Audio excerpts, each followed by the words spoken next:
Okay. What? Yes, yes. Hello, welcome back to Voice Podcast. So it's പോയി ഇതിനൊരു successful ട്രേഡറാണ്. ഒരു trading sorry academy sorry repeat കേട്ടോ. ഇന്നെന്താടാ സംഭവിച്ചത്? എന്തോ പറ്റിയുണ്ട്. ഒരു പോയിന്റ് കഴിഞ്ഞപ്പോൾ നമുക്ക് മനസ്സിലായല്ലോ ഇങ്ങനെ എന്താ പറയുക ഒരു ലൈഫിന് വലിയ വേരിയേഷൻ ഇല്ല, ഇങ്ങനെ പതുക്കെ ഇങ്ങനെ പോയിക്കൊണ്ടിരിക്കുകയാണ് എന്നുള്ളൊരു ഇത് വന്നപ്പോഴാണ് ട്രേഡിങ്ങിലോട്ട് ഞാൻ ജമ്പ് ഇൻ ചെയ്തതും. അവിടെ ഇപ്പം അത്യാവശ്യം എക്സൈറ്റ്മെന്റ് ആയിട്ടുള്ള കുറേ ജേർണീസ് ഇങ്ങനെ വന്നുകൊണ്ട് രണ്ട് ലോസ് കിട്ടിക്കാകുമ്പോൾ നമുക്ക് മനസ്സിലാവും.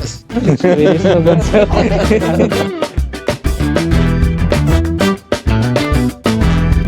എനിക്കിന്ന് ഫോറക്സ് ട്രേഡിംഗ് സ്റ്റാർട്ട് ചെയ്യണമെന്നുണ്ടെങ്കിൽ where should I start and what are the main tools? സെബിന്റെ ഏറ്റവും ലാസ്റ്റ് ആയിട്ട് കണക്ക് പ്രകാരം 93% of traders are in loss അല്ലേ?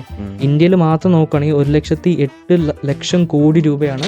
അതുപോലെ ഈ ഇപ്പം സ്റ്റോക്ക് മാർക്കറ്റിലാണെങ്കിൽ നമുക്ക് പമ്പ് ആൻഡ് ഡംപ് ചെയ്തുകൊണ്ടൊക്കെ വലിയ രീതിയിൽ മാനിപ്പുലേറ്റ് ചെയ്തിട്ടൊക്കെ സ്റ്റോക്കിൽ വില കൂട്ടും കുറക്കൊക്കെ ചെയ്യാറുണ്ട്. ഫോറക്സിൽ ഇതേപോലത്തെ സംഭവങ്ങളും പിന്നെ കുറേ ലൂപ്പ് ഹോൾസ് ഉണ്ട്, അവിടെ ഇവിടെയൊക്കെ ലൂപ്പ് ഹോൾസ് ഉണ്ട്. അത് നമ്മൾ ഐഡന്റിഫൈ ചെയ്യുകയാണെങ്കിൽ നമുക്ക് അത്യാവശ്യം പൈസ ഉണ്ടാക്കാൻ പറ്റും. എല്ലാം എനിക്ക് ഇവിടെ ഇങ്ങനെ ഒന്നും പറയാൻ പറ്റില്ല. ട്രേഡിംഗ് ജേണിയിലേക്ക് എത്താനുള്ള ഒരു ഇൻസ്പിറേഷൻ എന്തായിരുന്നു? ചില ആൾക്കാരുടെ മിത്ത് എന്ന് വെച്ചിട്ടുണ്ടെങ്കിൽ ദുബായ് പോയിട്ടുണ്ടെങ്കിൽ ട്രേഡിംഗ് സെറ്റ് ആവും.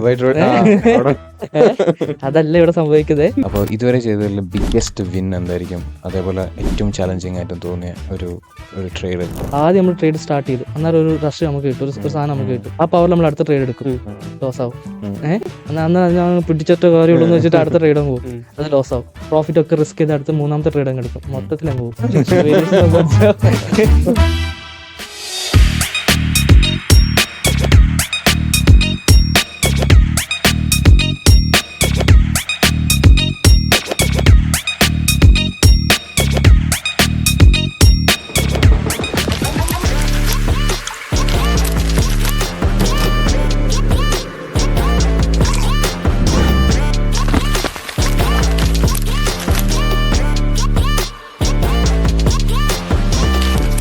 Hello, welcome back to Voice Up. So it's another day, another podcast.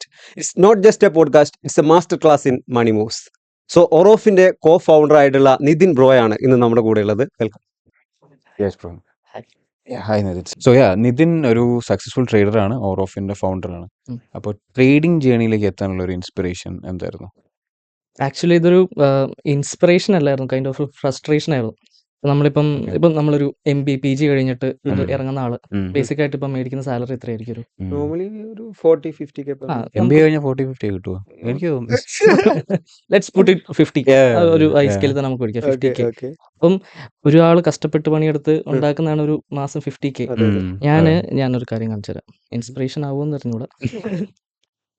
ഇത് കഴിഞ്ഞ 6 മന്തിലെ 5 മന്തിലെ എൻ്റെ ഒരു ട്രേഡിംഗ് പേ ഔട്ട് ആണിത്.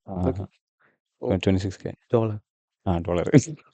$25,000 വിച്ച് ഈസ് അറൌണ്ട് ഇപ്പൊ ഇന്ത്യൻ വാല്യൂല് പറയുകയാണെങ്കിൽ ഒരു 10-20 ലക്ഷത്തിന് മുകളിൽ വരും.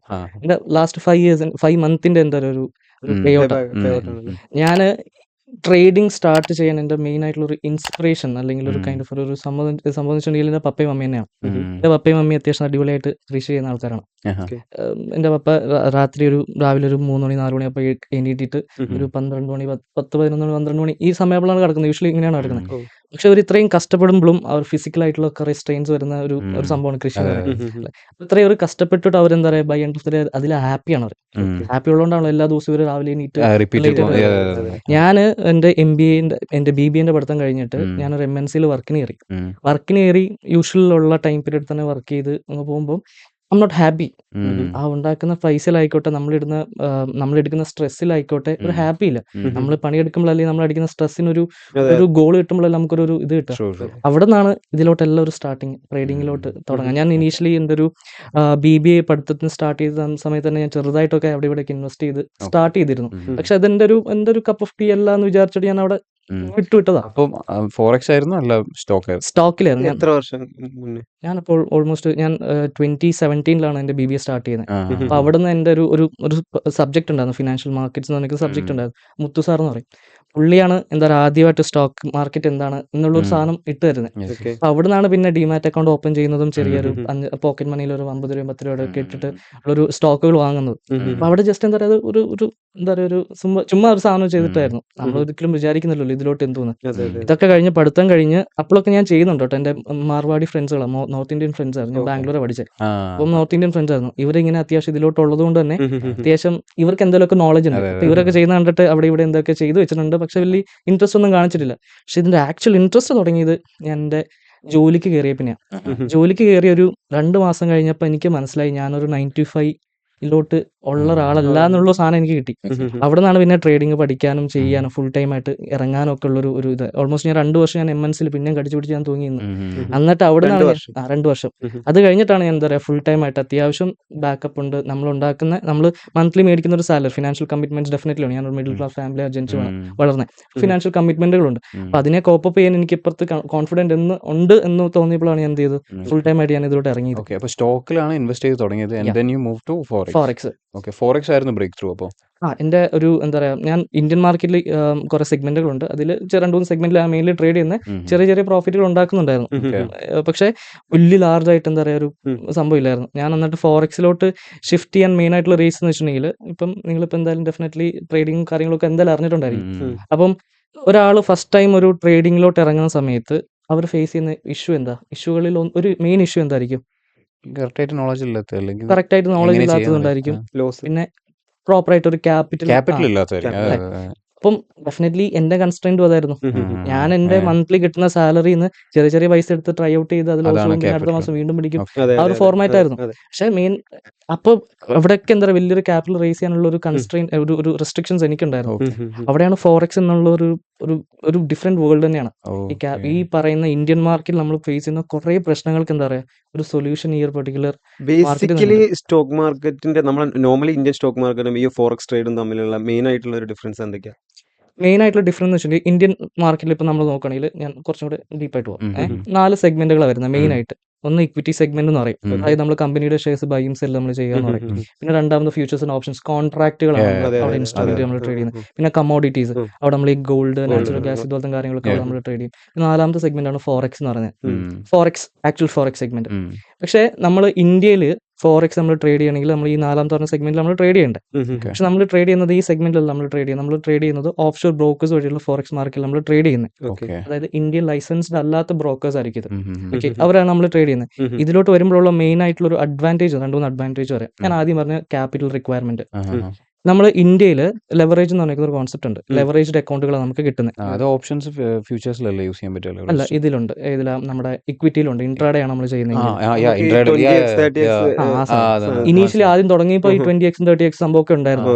പക്ഷെ അത് പിന്നെ നമ്മളെപ്പോലെ തന്നെ ആൾക്കാർ ഒട്ടും പഠിക്കാതെ റിസർച്ച് ചെയ്യാൻ ഒന്നും ചെയ്യാണ്ട് വരുമ്പോഴത്തേക്കും സ്വന്തം ക്യാപിറ്റലാണ്, ഇൻവെസ്റ്ററിന്റെ ക്യാപിറ്റലാണ് ഇത് പോകുന്നത്. അതുകൊണ്ട് സെബി എന്ത് ചെയ്തു, security exchange board of India എന്ത് ചെയ്തു, അവിടെ റൂൾ കൊണ്ടുവന്നു.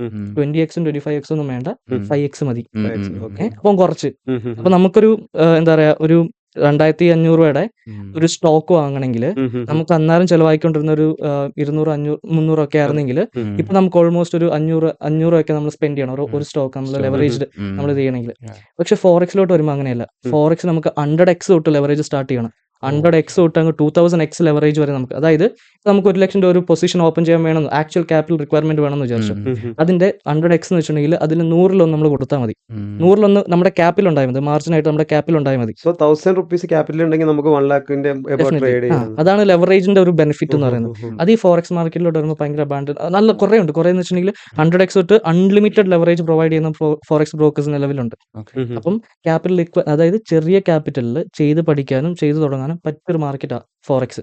പിന്നെ രണ്ടാമത്തെ മെയിൻ എന്ന് വെച്ചിട്ടുണ്ടെങ്കിൽ സ്വാഭാവികമായിട്ട് ഇപ്പം ഇന്ത്യൻ മാർക്കറ്റിലാണ് നമ്മൾ സ്റ്റാർട്ട് ചെയ്യുന്നതെങ്കിൽ ഒരു 50,000 രൂപ നമുക്ക് ബേസിക് എങ്ങനെ പോയാലും വേണം. തുടങ്ങാൻ നമുക്ക് 50 രൂപ 100 ഒക്കെ മതി. പക്ഷെ നമ്മളൊരു ഏർണിംഗ് എക്സ്പെക്ട് ചെയ്ത് നമ്മൾ ചെയ്യുമ്പോൾ പിന്നെ ഒരു 50,000 വെച്ച് നമ്മൾ സ്റ്റാർട്ട് ചെയ്യണം. നമ്മൾ എത്ര റിസ്ക് മാനേജ്മെന്റ് ഫോളോ ചെയ്തെന്ന് പറഞ്ഞാലും, എത്രയൊക്കെ മണി മാനേജ് നമ്മൾ ഡിസിപ്ലിൻഡ് ആണെന്ന് പറഞ്ഞാലും, by end of the day ഈ പറയുന്ന എമൗണ്ട് അവിടെ ലോസ് ആണ്, നഷ്ടമാണ്, റിസ്ക് ആണ്. ഇങ്ങോട്ട് വരുമ്പോൾ അങ്ങനെയല്ല. കുറച്ച് നമ്മൾ ചെറിയൊരു ക്യാപിറ്റൽ ഇടുന്നുള്ളത് കൊണ്ട് തന്നെ അവിടെ എന്താ പറയുക, ഇതിനുള്ള ബെനിഫിറ്റ്സ് നമുക്ക് അവിടെ കിട്ടും. ഫണ്ടഡ് അക്കൗണ്ട്സ് പോലെ തന്നെ കുറേ ബെനിഫിറ്റുകളുണ്ട്. ഓക്കെ. ആണെങ്കിൽ ഗോയിങ് ഫോർവേഡ് അതിനെക്കുറിച്ച് ഡീപ്പായിട്ട് ഞാൻ ഡിസ്കസ് ചെയ്യാൻ തരാം. സോ നിതിൻ, എനിക്ക് ഇന്ന് ഫോറക്സ് ട്രേഡിംഗ് സ്റ്റാർട്ട് ചെയ്യണമെന്നുണ്ടെങ്കിൽ where should I start and what are the main tools that I should have? Basically ഇപ്പോൾ നമ്മൾ സ്റ്റാർട്ട് ചെയ്യണമെങ്കിൽ 2 രീതിയിൽ നമുക്ക് എടുക്കാം. Okay. ആദ്യം വേണ്ടത് നമുക്ക് സോഫ്റ്റ്വെയറും കാര്യങ്ങളൊക്കെയാണ്. ഇതിലാദ്യം നമുക്ക് വേണ്ടത് പ്രോപ്പറായിട്ട് ചാർട്ട് അനലൈസ് ചെയ്യാനുള്ള ഉം. ഒരു ലാപ്ടോപ്പ് വേണം. ഒരു ബിഗ് സ്ക്രീൻ, ടാബ് ഉം. ആയിക്കോട്ടെ, ലാപ്പ് ആയിക്കോട്ടെ, Yeah. ഫോൺ സ്ക്രീൻ ആയാലും വലിയ കുഴപ്പമില്ല, അത്യാവശ്യം വലുതായിരിക്കണം. പിന്നെ വേണ്ടത് സോഫ്റ്റ്വെയർസ് ആണ്. ഉം. ഇപ്പം നമ്മൾ ഫോറക്സിലാണ് ട്രേഡ് ചെയ്യുന്നതെങ്കിൽ ഉം. ഇവിടെ നമ്മൾ ട്രേഡ് എക്സിക്യൂട്ട് ഒക്കെ ചെയ്യാൻ വേണ്ടി യൂസ് ചെയ്യുന്ന ഒരു പ്ലാറ്റ്ഫോം ഉണ്ട്, MT5 എന്ന് പറയും, മെറ്റാ ട്രേഡർ 5 എന്ന് പറയുന്നത്. Yeah. അതുണ്ട്, അതിൻ്റെ റിക്വയർമെൻ്റ് ഉണ്ട്. പിന്നെ നമ്മുടെ സ്വന്തം ക്യാഷ് ഇട്ടാണ് നമ്മൾ ട്രേഡ് ചെയ്യുന്നതെങ്കിൽ ബ്രോക്കേഴ്സ് ഉണ്ട്, FX ബ്രോക്കേഴ്സ് ഉണ്ട്, ഫോറിൻ ഓഫ്ഷോർ ബ്രോക്കേഴ്സ് ഉണ്ട്. Okay. ഇവരുടെ അതിൽ നമ്മൾ എന്താ പറയുക, നമ്മൾ ട്രേഡിംഗ് അക്കൗണ്ട്സ് നമ്മൾ ക്രിയേറ്റ് ചെയ്യുന്നുണ്ട്. Okay. ഇതാണ് സോഫ്റ്റ്വെയർസ് ആൻഡ് അതർ റിക്വയർമെൻറ്റ്സ് അതിൽ വരുന്നത്. പിന്നെ വെൻ ഇറ്റ് കംസ് ടു എങ്ങനെ ഇത് സ്റ്റാർട്ട് ചെയ്യാം, ഇത്രയും നമ്മൾ സെറ്റ് ചെയ്ത് വെച്ചൊരു കാര്യമില്ലല്ലോ, ഇതിലോട്ടുള്ള കാര്യങ്ങൾ നമ്മൾ നോക്കണ്ടേ. അവിടെയാണ് ഇതിൻ്റെ കുറച്ച് ടെക്നിക്കൽ ആയിട്ടുള്ള അനാലിസിസ് ഭാഗം വരുന്നത്. Okay. അനാലിസിസ് ഭാഗത്തിൽ നമ്മൾ എന്താ പറയുക, ഏറ്റവും ബേസിക് ആയിട്ട് ടെക്നിക്കൽ അനാലിസിസ് നമ്മൾ സ്റ്റാർട്ട് ചെയ്യണം. ടെക്നിക്കൽ അനാലിസിസ് നമ്മൾ അതിൻ്റെ ബേസിക് ജാർഗൺസ് നമ്മൾ പ്രോപ്പറായിട്ട് പഠിക്കണം, അതിൻ്റെ Oh. മീനിങ് നമ്മൾ പഠിക്കണം, Uh-huh. അതിൻ്റെ യൂസേജ് നമ്മൾ പഠിക്കണം. പിന്നെ എന്താ പറയുക, പ്രൈസ് ആക്ഷൻ എന്ന് പറഞ്ഞിരിക്കുന്ന ഒരു ബേസിക് ആയിട്ടുള്ള കോൺസെപ്റ്റ് നമ്മൾ സ്റ്റാർട്ട് ചെയ്യണം. അതാണ് ഏറ്റവും ബേസിക് സ്റ്റാർട്ട് ചെയ്യുന്നത്. പിന്നെ അവിടുന്ന് കോംപ്ലിക്കേറ്റിലോട്ട് പോവാണ്, SMC ICT എന്നൊക്കെ പറഞ്ഞ് വേറെ കോംപ്ലിക്കേറ്റിലോട്ട് പോവാണ്. പിന്നെ നമുക്ക് വേണ്ടത് മെയിൻലി ഇത്രയും നമ്മൾ പഠിച്ചു, ഇതിൻ്റെ കൂടെ ഈക്വലി നമ്മൾ ഇമ്പോർട്ടൻ്റ് ആയിട്ട് മെയിൻറ്റെയിൻ ചെയ്യേണ്ട സംഭവമാണ് റിസ്ക് മാനേജ്മെന്റ് എന്ന് പറയുന്നത്. അതായത് സംഭവം ടു പുട്ട് ഇറ്റ് സിമ്പിൾ, നമ്മുടെ കയ്യിൽ നിന്ന് പോകുമ്പം ഇത്രയേ പോകാൻ പാടുള്ളൂ, കിട്ടുമ്പോൾ എത്ര കിട്ടിയാലും കുഴപ്പമില്ല. ഓക്കെ. ആ ഫോർമാറ്റ് ആണ് റിസ്ക് മാനേജ്മെന്റ് പറയാം. അപ്പം അത് നമ്മൾ പ്രോപ്പറായിട്ട് നമ്മൾ പഠിക്കുക. അതിന്റെ ഒരു ഒപ്റ്റിമം ലെവൽ എങ്ങനെയായിരിക്കും? Percentage. ലോസ് ലാവുകയാണെന്നുണ്ടെങ്കിൽ എത്ര പെർസെന്റേജ് ഒക്കെയാണ് നോർമലി? അത് ഓരോ ആൾക്കാരുടെ എന്താ പറയുക റിസ്കിന്റെ ബേസിസില. ഞാൻ പേഴ്സണലി പറയുകയാണെങ്കിൽ ഞാൻ ഇനീഷ്യലി അത്രയും വലിയ റിസ്ക് ഒന്നും എടുക്കില്ലായിരുന്നു. ഓക്കെ. ഇനീഷ്യലി ഞാൻ റിസ്ക് എടുക്കില്ല, അത്യാവശ്യം കൂടി 50 രൂപ 100 രൂപ ആ ഫോർമാറ്റ് ആയിരുന്നു. അതായത് ടോട്ടൽ ക്യാപിറ്റൽ ഒരു 0.5%, ലിവറേജ്ഡ് ക്യാപിറ്റലിന്റെ 0.5% അല്ലെങ്കിൽ 0.25%, 0.5%. ഓക്കെ. അതായിരുന്നു യൂഷ്വലി ഞാൻ എടുത്തോണ്ടിരുന്നത്. ഓക്കെ. പക്ഷേ ഇതിന്റെ ആക്ച്വൽ പ്രശ്നം എന്ന് വെച്ചിട്ടുണ്ടെങ്കിൽ നമ്മൾ ഇതിൽ റിസ്ക് എടുത്തില്ലെങ്കിൽ സാധനം കിട്ടൂല. എന്തായാലും വോൾട്ടൈൽ ആണല്ലോ, അപ്പൊ മുകളിലേക്കും താഴേക്കും എന്തായാലും പോകുമല്ലോ. അപ്പൊ നമ്മൾ അതിനനുസരിച്ച് നമ്മൾ അതാണ് നമ്മുടെ ഓപ്ഷനിറ്റി. ഈ മേളോട് താഴോട്ട് പോകുമ്പോൾ നമ്മൾ ഓപ്ഷനിറ്റി, അതെ. അവിടെ നമ്മൾ റിസ്ക് എടുത്ത് നമ്മളൊരു കാൽക്കുലേഷൻ നമ്മൾ കയറുക എന്നുള്ളത്. അവിടെ ഒരു ഒപ്റ്റിമം എന്ന് പറയുന്നത് ഒരു മിനിമം 1% എന്ന് നമുക്ക് വേണമെങ്കിൽ പിടിക്കാം. ഇത് പിന്നെ ഓരോ ആൾക്കാരുടെ ഇതുണ്ട്, ചിലർ 5% ഇട്ട് ചെയ്യുന്ന ആൾക്കാരുണ്ട്, ചിലർ 10% ഇട്ട് ചെയ്യുന്ന ആൾക്കാരുണ്ട്. അത് റിസ്ക് കൂട്ടിയെടുക്കാൻ താല്പര്യമുള്ള ആൾക്കാരാണ്. ഓക്കെ. പോയാലും കുഴപ്പമില്ല എന്നുള്ള ഒരു ക്യാപിറ്റലൊക്കെ ആണെങ്കിൽ റിസ്ക് കൂട്ടിയിട്ടടിക്കും. അതല്ലാത്ത ആൾക്കാരാണെങ്കിൽ ഇപ്പം പഠിക്കുന്ന ഒരു ഇന്റർമീഡിയറ്റ് സ്റ്റുഡൻസ് ഒക്കെ ആണെങ്കിൽ ഒരു 1% ഒക്കെ മെയിൻറ്റെയിൻ ചെയ്ത് പോകും. സോ ഇപ്പം സ്റ്റോക്ക് മാർക്കറ്റിലാണെങ്കിൽ നമുക്ക് ടെക്നിക്കലിന് ഓർമ്മ ഫണ്ടമെന്റൽ ആയിട്ടുള്ള അനാലിസിസും കാര്യങ്ങളൊക്കെ നമ്മൾ ചെയ്യാറുണ്ടല്ലോ. അപ്പോൾ ഈ ഫോറക്സ് ട്രേഡിംഗിലും സെയിം ഡെഫിനറ്റ്ലി സ്റ്റോക്കിലാണ് നമ്മൾ എന്താ ചെയ്യുക, നമ്മൾ ഓരോ കമ്പനിയുടെ അതിന്റെ ഫിനാൻഷ്യൽസും അതിന്റെ ഓരോ കാര്യങ്ങളായിരിക്കും നമ്മൾ സ്റ്റോക്കിൽ നമ്മൾ ചെയ്യുന്നത്. ഇങ്ങോട്ട് വരുമ്പോൾ കുറച്ചും കൂടെ ഡിഫറെന്റ് ആണ്. നമ്മൾ കുറച്ചും കൂടെ അതാണ് ഫോറക്സിന്റെ ഏറ്റവും വലിയൊരു അഡ്വാൻറ്റേജ് അല്ലെങ്കിൽ നല്ലൊരു സംഭവം എന്ന് പറയുന്നത്. കാരണം നമ്മൾ റിയൽ മാർക്കറ്റായിട്ട് എപ്പോഴും നമ്മൾ അപ്ഡേറ്റഡ് ആയിരിക്കും. ഫോർ എക്സാമ്പിൾ ഇപ്പോൾ നിങ്ങൾ ഗോൾഡിനാണ് ട്രേഡ് ചെയ്യുന്നതെങ്കിൽ നമ്മൾ ഏറ്റവും കൂടുതൽ നോക്കേണ്ടതാണ് US റിലേറ്റഡ് ആയിട്ട് വരുന്ന ഓരോ ന്യൂസുകളും. കഴിഞ്ഞ ദിവസം ട്രംപ് UAE പോയപ്പം ചെയ്ത കാര്യങ്ങളായിക്കോട്ടെ, UAE ചൈന ആയിട്ടുള്ള എന്താ പറയാ, US ചൈന ആയിട്ടുള്ള പ്രശ്നങ്ങളായിക്കോട്ടെ, വാർ വരുന്ന സമയത്ത് വാർ വരുന്ന അപ്ഡേറ്റ്സ് ആയിക്കോട്ടെ, ഇതൊക്കെ ഗോൾഡിനെ നല്ല രീതിയിൽ എന്താ പറയുക എഫക്ട് ചെയ്യും. കാരണം ഒരു വാറിന് ഡിക്ലെയർ ചെയ്ത് വാർ സ്റ്റാർട്ട് ആവുമെന്ന് വെച്ചിട്ടുണ്ടെങ്കിൽ അന്നേരം ഗോൾഡ് സ്പൈക്ക് ചെയ്യും. കാരണം ഗോൾഡ് ഒരു സേഫ് ഇൻവെസ്റ്റ്മെന്റ് അസറ്റ് ആയിട്ടാണ് കൺസിഡർ ചെയ്യുന്നത്. അപ്പം ഇങ്ങനത്തെ കുറെ ജിയോ പൊളിറ്റിക്കൽ സിനാരിയോസ് ആണ് നമ്മുടെ ഇവിടുത്തെ എന്താ പറയുക ഫണ്ടമെന്റൽ ആയിട്ടുള്ള കാര്യം എന്ന് പറയുന്നത്. എക്കണോമിക് സിനാരിയോസ് ഉണ്ട്, പൊളിറ്റിക്കൽ സിനാരിയോസ് ഉണ്ട്, ഇതൊക്കെ നമ്മളാണ് അവിടെ അതാണ് ഇവിടുത്തെ ഫണ്ടമെന്റൽസ് എന്ന് പറയുന്നത്. നിതിൻ ബ്രോ നേരത്തെ പറഞ്ഞു നമുക്കൊരു 50K ബേസ് ഉണ്ടെങ്കിൽ നമുക്ക് സ്റ്റോക്ക് മാർക്കറ്റിൽ നമുക്ക് കളിച്ചു തുടങ്ങാം എന്നുള്ള രീതിയിൽ. ശരിക്കും ഫോറക്സിൽ ഒരാൾ പുതിയതായിട്ടുള്ള ഒരു മിഡിൽ ക്ലാസ് മെൻ വരികയാണെങ്കിൽ അയാൾക്ക് തുടങ്ങേണ്ട ഒരു മിനിമം ക്യാപിറ്റൽ ശരിക്കും എത്ര വെച്ചിട്ട് അയാൾക്ക് സ്റ്റാർട്ട് ചെയ്യും? ഫോറക്സിലാണ്. ഫോറക്സിൽ അതിന് ആ ഒരു ചോദ്യത്തിന് 2 പെർസെപ്ഷൻ ഉണ്ട്. ഫോർ എക്സാമ്പിൾ ഇപ്പം നിങ്ങൾ റിയൽ, അതായത് ഒരാളുടെ സ്വന്തം ക്യാപിറ്റൽ ഇട്ടാണ് ട്രേഡ് ചെയ്യുന്നതെങ്കിൽ മിനിമം ഒരു എന്താ പറയുക ഒരു $100 പിടിക്കാം. $100 എന്ന് വെച്ചിട്ടുണ്ടെങ്കിൽ 8,000 9,000 സംതിങ്. അത് ഏറ്റവും ചെറുതാട്ടോ, ഏറ്റവും ചെറുതാ. അത് ഇട്ടാണ് സ്റ്റാർട്ട് ചെയ്യേണ്ടത്. അതിട്ട് സ്റ്റാർട്ട് ചെയ്തിട്ട് ഇപ്പം ഞാൻ പറഞ്ഞ പോലെ ഇന്റർമീഡിയറ്റ് ആൾ 1% റിസ്കിൽ വിച്ച് ഇസ് അറൗണ്ട് ഒരു $1 റിസ്കിൽ നമ്മൾ ട്രേഡ് ചെയ്യുവാണെങ്കിൽ പോലും വലിയ കാര്യമായിട്ടുള്ള ഒരു റിട്ടേൺസ് നമുക്ക് അതിന് കിട്ടാൻ പോകുന്നില്ല. അവിടെയാണ് ഇതിനെ ഈസി അല്ല, ഈ ഒരു പ്രശ്നത്തിനെ സോൾവ് ചെയ്യാനാണ് ഇപ്പുറത്തെ സൈഡിൽ എന്താ പറയുക ഫണ്ടഡ് അക്കൗണ്ട്സ് എന്ന് പറഞ്ഞിരിക്കുന്ന ഒരു സംഭവമാണ്. ഈ ഫണ്ടഡ് അക്കൗണ്ട്സ് ആണ് നിങ്ങൾ ട്രൈ ചെയ്യുന്നെങ്കിൽ ഫണ്ടഡ് അക്കൗണ്ട്സ് പ്രോഫേംസ്, എക്സാക്ട്ലി പ്രോഫേംസ്. അതായത് നമുക്ക് അത്യാവശ്യം ട്രേഡ് ചെയ്യാൻ അറിയാം. അപ്പം ട്രേഡ് ചെയ്യാൻ അറിയാമെങ്കിൽ അത് പ്രൂവ് ചെയ്ത് കൊടുക്കുമ്പോൾ നമുക്ക് ട്രേഡ് ചെയ്യാനുള്ള ക്യാപിറ്റൽ തരുന്ന ആൾക്കാരെയാണ് നമ്മൾ ഈ പ്രോഫേംസ് എന്ന് പറയുന്നത്. അതിൽ ഇഷ്ടം പോലെ ആൾക്കാരുണ്ട്. ഓക്കെ. അതിലിപ്പോൾ നമുക്ക് ഏറ്റവും ബേസിക് ആയിട്ട് നമുക്ക് സ്റ്റാർട്ട് ചെയ്യണമെങ്കിൽ 5K USD ഫണ്ടഡ് അക്കൗണ്ടാണ്, വിച്ച് ഇസ് അറൌണ്ട് ഒരു 4.5 lakhs നിയർ ബൈ ബോത്തുള്ള ഫണ്ടഡ് അക്കൗണ്ട്സ്. ഈ ഫണ്ടഡ് അക്കൗണ്ട്സിലാണ് നമ്മൾ ട്രേഡ് ചെയ്യുക. ഇതിൽ നമ്മളൊരു ഒരു ഒരു എക്സാം പോലെ നമ്മളതിൽ എന്താ പറയുക, ഒരു ചാലഞ്ച് നമ്മൾ അതിന് രജിസ്ട്രേഷൻ എമൗണ്ട് കൊടുത്ത് നമ്മൾ എന്താ പറയുക ചാലഞ്ച് നമ്മൾ പർച്ചേസ് ചെയ്യണം. ഫോർ എക്സാമ്പിൾ ഏറ്റവും ബേസ് മിനിമം പറയുകയാണെങ്കിൽ ഒരു 3,000 to 4,000 5K ഫണ്ടഡ് അക്കൗണ്ട് എടുക്കാൻ നമ്മൾ അത് അത്രയാണ് നമ്മൾ രജിസ്ട്രേഷൻ എമൗണ്ട് ആയിട്ട് നമ്മൾ സ്പെൻഡ് ചെയ്യേണ്ടത്. ഫേംസ് അനുസരിച്ച് മാറും കുറച്ച് അങ്ങോട്ടും ഇങ്ങോട്ടും. ഓക്കെ, അത് നമ്മൾ പർച്ചേസ് ചെയ്തിട്ട് അതിൽ നമ്മൾ അവർ പറയുന്ന ഒരു പ്രോഫിറ്റ് പെർസെൻറ്റേജ് ഉണ്ട്. ആ പ്രോഫിറ്റ് പെർസെൻറ്റേജ് നമ്മൾ എടുത്ത് കാണിച്ചു കൊടുക്കുകയാണെങ്കിൽ അവരെന്തായിരിക്കും ചെയ്ത് നമുക്ക് ലൈവായിട്ട് ട്രേഡ് ചെയ്യാനുള്ള ഒരു ക്യാപിറ്റൽ വരും. ഈ ലൈവായിട്ട് ട്രേഡ് ചെയ്യാനുള്ള ക്യാപിറ്റൽ തന്നു കഴിഞ്ഞിട്ട് നമ്മൾ എന്താ പറയുക അതിൽ പ്രോഫിറ്റ് എടുത്തു കഴിഞ്ഞിട്ടുണ്ടെങ്കിൽ അതിൻ്റെ ഇത്രയും ശതമാനം അവരെടുക്കും, പ്രോഫിറ്റ് ഷെയർ അവരെടുക്കും, ബാക്കി നമുക്ക് കിട്ടും. നോർമൽ വരുന്ന 80 to 90% പ്രോഫിറ്റ് ഷെയർ നമുക്ക് എടുക്കാം, ബാക്കി അവരെടുക്കും എന്നുള്ളതാണ് അവിടെ വരുന്നത്. അപ്പം ആ ഒരു ചോദ്യത്തിനുള്ള ഉത്തരം എന്ന് പറയുന്നത് റിയൽ അക്കൗണ്ട് ആണെങ്കിൽ മിനിമം $100, പക്ഷേ ചെറിയ എമൗണ്ട് നമുക്ക് ഉണ്ടാക്കാൻ പറ്റത്തുള്ളൂ. 8,000 9,000 ഉണ്ടാക്കിയിട്ടുണ്ടെങ്കിൽ അതിൻ്റെ ഒരു 10% ഈ റിയൽ അക്കൗണ്ടിൽ നമ്മൾ ഈ $100 വെച്ച് ചെയ്യുന്ന സമയത്ത് നമുക്ക് ലിവറേജ് ഓപ്ഷൻ ലെവറേജ് എടുത്തിട്ടുള്ളതാണ്. ലെവറേജ് എന്ന് വെച്ചിട്ടുണ്ടെങ്കിൽ അവിടെ നമ്പർ എമൗണ്ട് ക്യാപിറ്റൽ കൂടുമായിരിക്കില്ല ചെയ്യുക, നമ്മുടെ പൊസിഷൻ അതിനനുസരിച്ച് അഡ്ജസ്റ്റ് ആയിരിക്കും ചെയ്യുക. നമ്മൾ ഇതിന് അത്രയും പൈസ നമ്മൾ ഇത് എടുത്താൽ മതി, അവിടെയും കപ്പാസിറ്റി ഉണ്ട്, ഇത്ര നമുക്ക് എടുക്കാൻ പാടുള്ളൂ എന്നുള്ളതുണ്ട്. പ്രോഫിറ്റ് ഇടുന്നതനുസരിച്ച് ലോസ് വന്നിട്ടുണ്ടെങ്കിൽ ഇവിടെ അടിച്ചു പോവുകയും ചെയ്യും. ഇപ്പോൾ നേരത്തെ ശ്രീരാജ് പറഞ്ഞ പോലെ ഇപ്പോൾ ഒരു മിഡിൽ ക്ലാസ് ഗൈ ആണെന്നുണ്ടെങ്കിൽ അയാൾ ഈ പറഞ്ഞ ചാലഞ്ചസ് ഒക്കെ ടാക്കിൾ ചെയ്ത് പോകണ്ടേ ഫണ്ടഡ് അക്കൗണ്ടിലേക്ക് എത്താൻ. അപ്പൊ അത് എത്ര ഈസിയാണ്? അത്ര ഈസി അല്ല, പക്ഷെ ഈസിയാണ്, സംഭവം ഈസിയാണ്. നമുക്കൊരു ഒരു സത്യം എല്ലാത്തിനും ഒരു ട്രാക്കിൽ കയറേണ്ട ഒരു സമയം ഉണ്ടല്ലോ. ആ ട്രാക്കിൽ കയറിയിട്ടുണ്ടെങ്കിൽ പിന്നെ സംഭവം സിമ്പിളാണ്. ഈ സെയിം സംഭവമാണ് ശരിക്കും സ്റ്റോക്ക് മാർക്കറ്റിൽ പേപ്പർ ട്രേഡിംഗ് എന്നൊക്കെ പറയുന്നത്. അല്ല, അതിന്റെ പേപ്പർ ട്രേഡിംഗ് ഒരു ഇതല്ലേ, ഡെമോ ട്രേഡിംഗ്. ഇവിടെ നമുക്ക് ഡെമോ ട്രേഡിംഗ് ആണ്. നമുക്ക് കിട്ടുന്ന എല്ലാം ലൈവ് അക്കൗണ്ട് എന്ന് പറയുമ്പോൾ അവര് സ്വന്തമായിട്ടുള്ള ക്യാഷ് ഇട്ടിട്ട് നമുക്കൊരു അക്കൗണ്ട് വന്ന് അതിന്റെ ആക്സസ് അതിൽ നമ്മൾ ട്രേഡ് ചെയ്ത് അതല്ല. ഇവിടെ നമുക്ക് കിട്ടുന്ന എല്ലാം ഡെമോ അക്കൗണ്ട്, ഈ വെർച്വൽ സിമുലേറ്റഡ് ക്യാപിറ്റൽ നമ്മൾ പറയും, ആ സംഭവമാണ് നമുക്ക് ഇവിടെ കിട്ടിക്കൊണ്ടിരിക്കുന്നത്. മനസ്സിലായോ?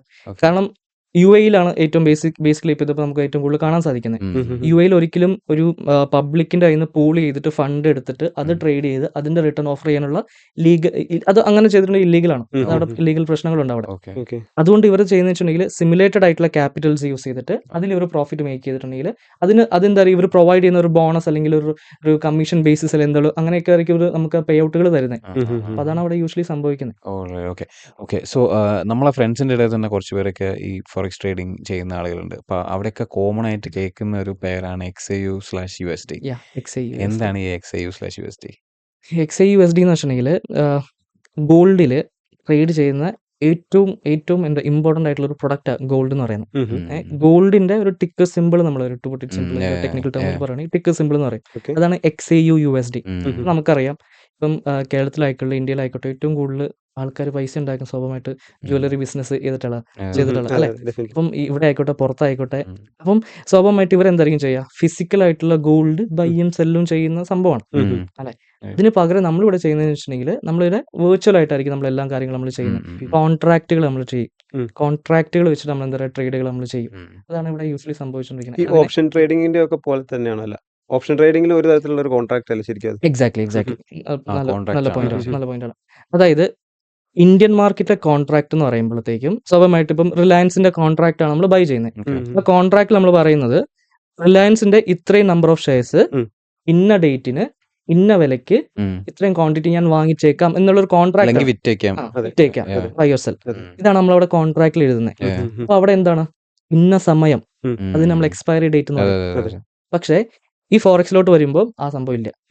അവിടെ ഒരു ഈ ഇന്ന ടൈം എന്നില്ല, ഇന്ന ക്വാണ്ടിറ്റി ഇന്ന പ്രൊഡക്റ്റ് ഇത്രയും ക്വാണ്ടിറ്റി വാങ്ങിച്ചേക്കാം അല്ലെ വിറ്റേക്കാം, ഇന്ന ടൈം എന്നില്ല. അതിന് നമ്മള് ടെക്നിക്കൽ ടേം പറയുകയാണെങ്കിൽ CFD കോൺട്രാക്ട് എന്ന് പറയും, contract four difference, CFD contract. അതാണ് നമ്മൾ ഇവിടെ ചെയ്യുന്നത്. അപ്പം ചിലർ ഇനീഷ്യലി ആൾക്കാർ വരുമ്പോൾ കൺഫ്യൂഷൻ വെച്ചിട്ടുണ്ടെങ്കിൽ ഇത് നമ്മൾ ഫിസിക്കലായിട്ട് മറ്റേ ഡിജിറ്റൽ ഗോൾഡ് ഒക്കെ അല്ലേ അത് ബൈ ചെയ്തിട്ടുള്ള സെല് ചെയ്യുന്ന ആ പരിപാടി അല്ല ഇവിടെ നടക്കുന്നത്. ഇവിടെ നടക്കുന്നത് പ്രോപ്പർ കോൺട്രാക്ട് ആണ്. അതുകൊണ്ടാണ് നമുക്കൊരു സാധനം ഇപ്പൊ നിങ്ങൾ തന്നെ വിചാരിച്ചു ബൈ സെല്ല്. ഇപ്പൊ നമ്മളൊരു സാധനം ഗോൾഡ് നമ്മൾ ബൈയും ചെയ്യാം സെല്ലും ചെയ്യാം. ബൈ ആണെങ്കിൽ നമുക്ക് കുഴപ്പമില്ല, നമ്മൾ ബൈ ചെയ്യുന്നു, വില കൂടുമ്പോൾ നമ്മൾ വിൽക്കുന്നു, മറിച്ച് വെക്കുന്നു. സെല്ല് ചെയ്തിട്ട് പിന്നെ രണ്ടാമത്തെ ഷോർട്ടിങ് അല്ലെങ്കിൽ ഷോർട്ട് സെല്ലിംഗ് നമ്മൾ പറയുന്ന കോൺസെപ്റ്റ്. ഷോർട്ട് ചെയ്ത് പിന്നെ താഴെ വരുമ്പോൾ നമ്മൾ ബൈ ചെയ്യും. നമ്മുടെ കയ്യിലില്ലാത്ത സാധനം നമ്മളിങ്ങനെ സെല്ല് ചെയ്യും. മറ്റേ സിനിമയിൽ ജഗതി പറയുന്ന പോലെ സാധനം കയ്യിലില്ലല്ലോ. അപ്പം ആ ഒരു ഫോർമാറ്റ് ഇവിടെ ഉള്ളത് മനസ്സിലായി. അത് എന്തുകൊണ്ട് പോസിബിലിറ്റി എന്ന് വെച്ചാൽ അതിന്റെ മെയിൻ ഉത്തരവാണ് കോൺട്രാക്ട്. നമ്മളിവിടെ ട്രേഡ് ചെയ്യുന്നത് CFD കോൺട്രാക്ടുകളാണ്. അപ്പൊ ഗോൾഡ് നമ്മൾ ചെയ്യുകയാണെന്നുണ്ടെങ്കിലും ഈ ലിവറേജ്ഡ് ഓപ്ഷൻ കിട്ടാൻ ചാൻസ് ഉണ്ട്. എല്ലാത്തിനും എല്ലാ പ്രൊഡക്റ്റുകൾക്കും ലെവറേജ്, product. എല്ലാ പ്രൊഡക്റ്റും ലെവറേജ് ആണ് വരുന്നത്. ഇപ്പൊ നോർമലി ഗോൾഡ് അല്ലാതെ വേറെ എന്തൊക്കെ കാര്യങ്ങളാണ് ഫോറക്സിൽ ട്രേഡ് ചെയ്യുന്നത്? ഗോൾഡ് ഉണ്ട്, സിൽവർ ഉണ്ട്. ഇപ്പം ഏറ്റവും കൂടുതൽ ആൾക്കാർ ഫോക്കസ് ചെയ്യുന്ന ഒരു മേഖലയാണ് സിൽവർ. കാരണം വെച്ചിട്ടുണ്ടെങ്കിൽ ഇപ്പം ഇന്ത്യയിൽ ടോട്ടൽ ലോകത്തിൽ ടോട്ടൽ സിൽവറിന്റെ റിക്വയർമെന്റ് എന്ന് പറയുന്നത് 1200 മില്യൺ ഔൺസ് ആണെങ്കിൽ ആകപ്പാടെ മാർക്കറ്റിൽ ഇപ്പം സപ്ലൈ ഉള്ളത് 1000 മില്യൺ ഔൺസ് ആണ്. അത്രയും ഇത് മാത്രമേ എന്താ പറയാ സിൽവർ അവൈലബിൾ ആയിട്ടുള്ളൂ. ഷോർട്ടേജ് ഉണ്ട്. സ്വാഭാവികമായിട്ട് എല്ലാ എക്കണോമിസ്റ്റും ഒക്കെ പ്രിഡിക്ട് ചെയ്യുന്ന സിൽവറിന്റെ വില നല്ല രീതിയിൽ കുതിച്ചുയരാനുണ്ട്. അതാണ് രണ്ടാമത്തെ പ്രോഡക്റ്റ് നമ്മൾ മെയിൻലി ട്രേഡ് ചെയ്യുന്നത്. പിന്നെ നമുക്ക് മെയിൻലി ട്രേഡ് ചെയ്യാൻ പറ്റുന്നതാണ് ഓയിൽ. അതിൽ US ഓയിൽ ഉണ്ട്, UK ഓയിൽ ഉണ്ട്, ബ്രെന്റ് ഓയിലും ഇതൊക്കെ നമ്മൾ പറയും. പിന്നെ മെയിൻലി ഞാൻ ആദ്യം പറഞ്ഞ പോലെ കറൻസികളുണ്ട്. പിന്നെ ക്രിപ്റ്റോസ് ഉണ്ട്, എക്സാക്ട്ലി ബിറ്റ് കോയിൻ എത്തിലൊക്കെ നമുക്ക് ട്രേഡ് ചെയ്യാൻ പറ്റും. പിന്നെ അതിനനുസരിച്ചൊക്കെ വരുന്ന ഇൻഡെക്സുകൾ എന്ന് പറയും. ഈ നാസ്ഡാക്ക്, ഡൗ ജോൺസ്, S&P 500, അതുപോലെ തന്നെ ഇൻഡെക്സുകളുണ്ട്, അതിലും ട്രേഡ് ചെയ്യാം. അങ്ങനത്തെ കുറെ പ്രൊഡക്റ്റുകളുണ്ട്. നമ്മൾ ഇതിൽ ആദ്യം നമ്മൾ ചെയ്യേണ്ടത്, ബ്രോ ആദ്യം ചോദിച്ചില്ലേ നമ്മൾ എങ്ങനെ ഇത് സ്റ്റാർട്ട് ചെയ്യേണ്ടത് എന്നുള്ളത്. ആദ്യം നമ്മൾ ചെയ്യേണ്ടത് ഇതിൽ നമ്മൾ കുറെ സാധനങ്ങളുണ്ട്. ഇപ്പം കറൻസി സെഗ്മെന്റ് നമ്മൾ പറയുകയാണെങ്കിൽ നമ്പർ ഓഫ് ഉണ്ട്. യൂറോ USD അങ്ങനെ ഇഷ്ടം പോലെ എന്താ പറയുക ഇഷ്ടം പോലെ ഉണ്ട്. അതിലെല്ലാം നമുക്ക് കാറ്റഗറൈസ് ചെയ്ത് നമുക്ക് ഫിൽട്ടർ ഔട്ട് നമുക്ക് ചെയ്യാൻ പറ്റും. പിന്നെ ഇൻഡെക്സിൽ നമ്പർ ഓഫ് ഉണ്ട്. പിന്നെ ഇപ്പം പറഞ്ഞില്ലേ XAUSD ഉണ്ട്, XAU യൂറോ ഉണ്ട്, XAU GBP ഉണ്ട്, XAU GBP ഉണ്ട്. ഇല്ല, INR നമുക്ക് ചെയ്യാൻ പറ്റില്ല. ഉണ്ട്, പക്ഷെ നമുക്ക് ചെയ്യാൻ പറ്റത്തില്ല. അപ്പം ഇങ്ങനെ ഇഷ്ടം പോലെ ഉടപ്പെടും. ആദ്യം നമ്മൾ ചെയ്യേണ്ടത് ഇതിന് ഫിൽട്ടർ ഔട്ട് ചെയ്ത് നമ്മൾ ഏതാ ചെയ്യേണ്ടത്. ഒരു പെയർ ആദ്യം ഫൈൻഡ് ഔട്ട് ചെയ്ത് അതിൽ മാസ്റ്റർ ചെയ്യുന്നതായിരിക്കും നല്ലതെന്നാണ് പറഞ്ഞു വരുന്നത്. അതും എനിക്ക് ഓപ്പൺ ആയിട്ട് പറയാൻ പറ്റത്തില്ല. ഇങ്ങനെ ചെയ്ത സെറ്റ് ആവും എന്നൊക്കെ പറയാം. അത് ഓരോ ആൾക്കാരുടെ മെന്റാലിറ്റി പോലെ ഇരിക്കും. ഞാൻ മെയിൻലി ഫോക്കസ് ചെയ്യുന്നത് ഗോൾഡാണ്. എന്റെ ഏറ്റവും എന്താ പറയുക ഇതിലുള്ളത് പോർട്ട്ഫോളിയോ മൊത്തം ഗോൾഡ് ആയിരിക്കും. കാരണം ഞാൻ ഗോൾഡിനെയാണ് ഒരുവിധ ആളുകളുടെ ഫേവറേറ്റ് ശരിക്കും ഗോൾഡ് തന്നെയല്ലേ. മണിയാണ്. കുറച്ച് പെട്ടെന്നുള്ള കാര്യങ്ങൾ തീരുമാനമാവും. കിട്ടോ ഇല്ലയോ എന്നുള്ളത് നമുക്ക് പെട്ടെന്ന് തീരുമാനമാവും. അതുകൊണ്ട് ഗോൾഡാണ് എല്ലാവർക്കും. Gold price bro over the time ശരിക്കും ഇപ്പൊ അതിന്റെ ഒരു ഹയസ്റ്റ് പോയിന്റ് അല്ലേ, ടോപ്പിലല്ലേ? ആയിക്കോട്ടെ, നമുക്ക് പൈസ കൂടിയാലും കുഴപ്പമില്ല, പൈസ കുറഞ്ഞാലും കുഴപ്പമില്ല. നമുക്ക് മാർക്കറ്റ് കയറും തോറും നമുക്ക് എന്താ പറയാ സെല് ചെയ്യാനുള്ള ഓപ്പർച്യൂണിറ്റിയാണ്. മാർക്കറ്റ് ഇറങ്ങും തോറും നമുക്ക് ബൈ ചെയ്യാനുള്ള ഓപ്പർച്യൂണിറ്റിയാണ്. നമ്മൾ ഓരോ പോയിന്റ് എത്തുമ്പോൾ സെല് അടിക്കും, ഓരോ പോയിന്റ് എത്തുമ്പോൾ മാർക്കറ്റ് ഗോൾഡ് എവിടെ എത്തി അതിനുള്ള റീസൺ വളരെ ഇമ്പോർട്ടന്റ് ആട്ടോ. ഗോൾഡ് എന്തുകൊണ്ടാണ് ഇത്രയും പെട്ടെന്ന് 2025 ഗോൾഡ് പ്രൈസിന്റെ ഫോർകാസ്റ്റിലാണ് ഇപ്പം ഗോൾഡ് വന്നിരിക്കുന്നത്. 2 വർഷം കൊണ്ടും ഇവിടെ എത്തും. 2027 ഫോർകാസ്റ്റ് ആണ് ഇപ്പൊ വന്നിരിക്കുന്നത്.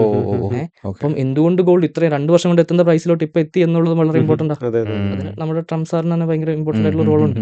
വേറെ കാര്യം നമ്മള് ഫോളോ അപ്പ് ക്വസ്റ്റ്യൻ ആണ്, ഈ ബിറ്റ് കോയിന്റെ അഡോപ്ഷൻ കൂടി കഴിഞ്ഞാൽ ഗോൾഡിന്റെ ഡിമാൻഡ് കുറയും എന്നൊക്കെ എവിടെ വായിച്ചിട്ടുണ്ട്. അതിലെന്താ കാര്യമുണ്ടോ?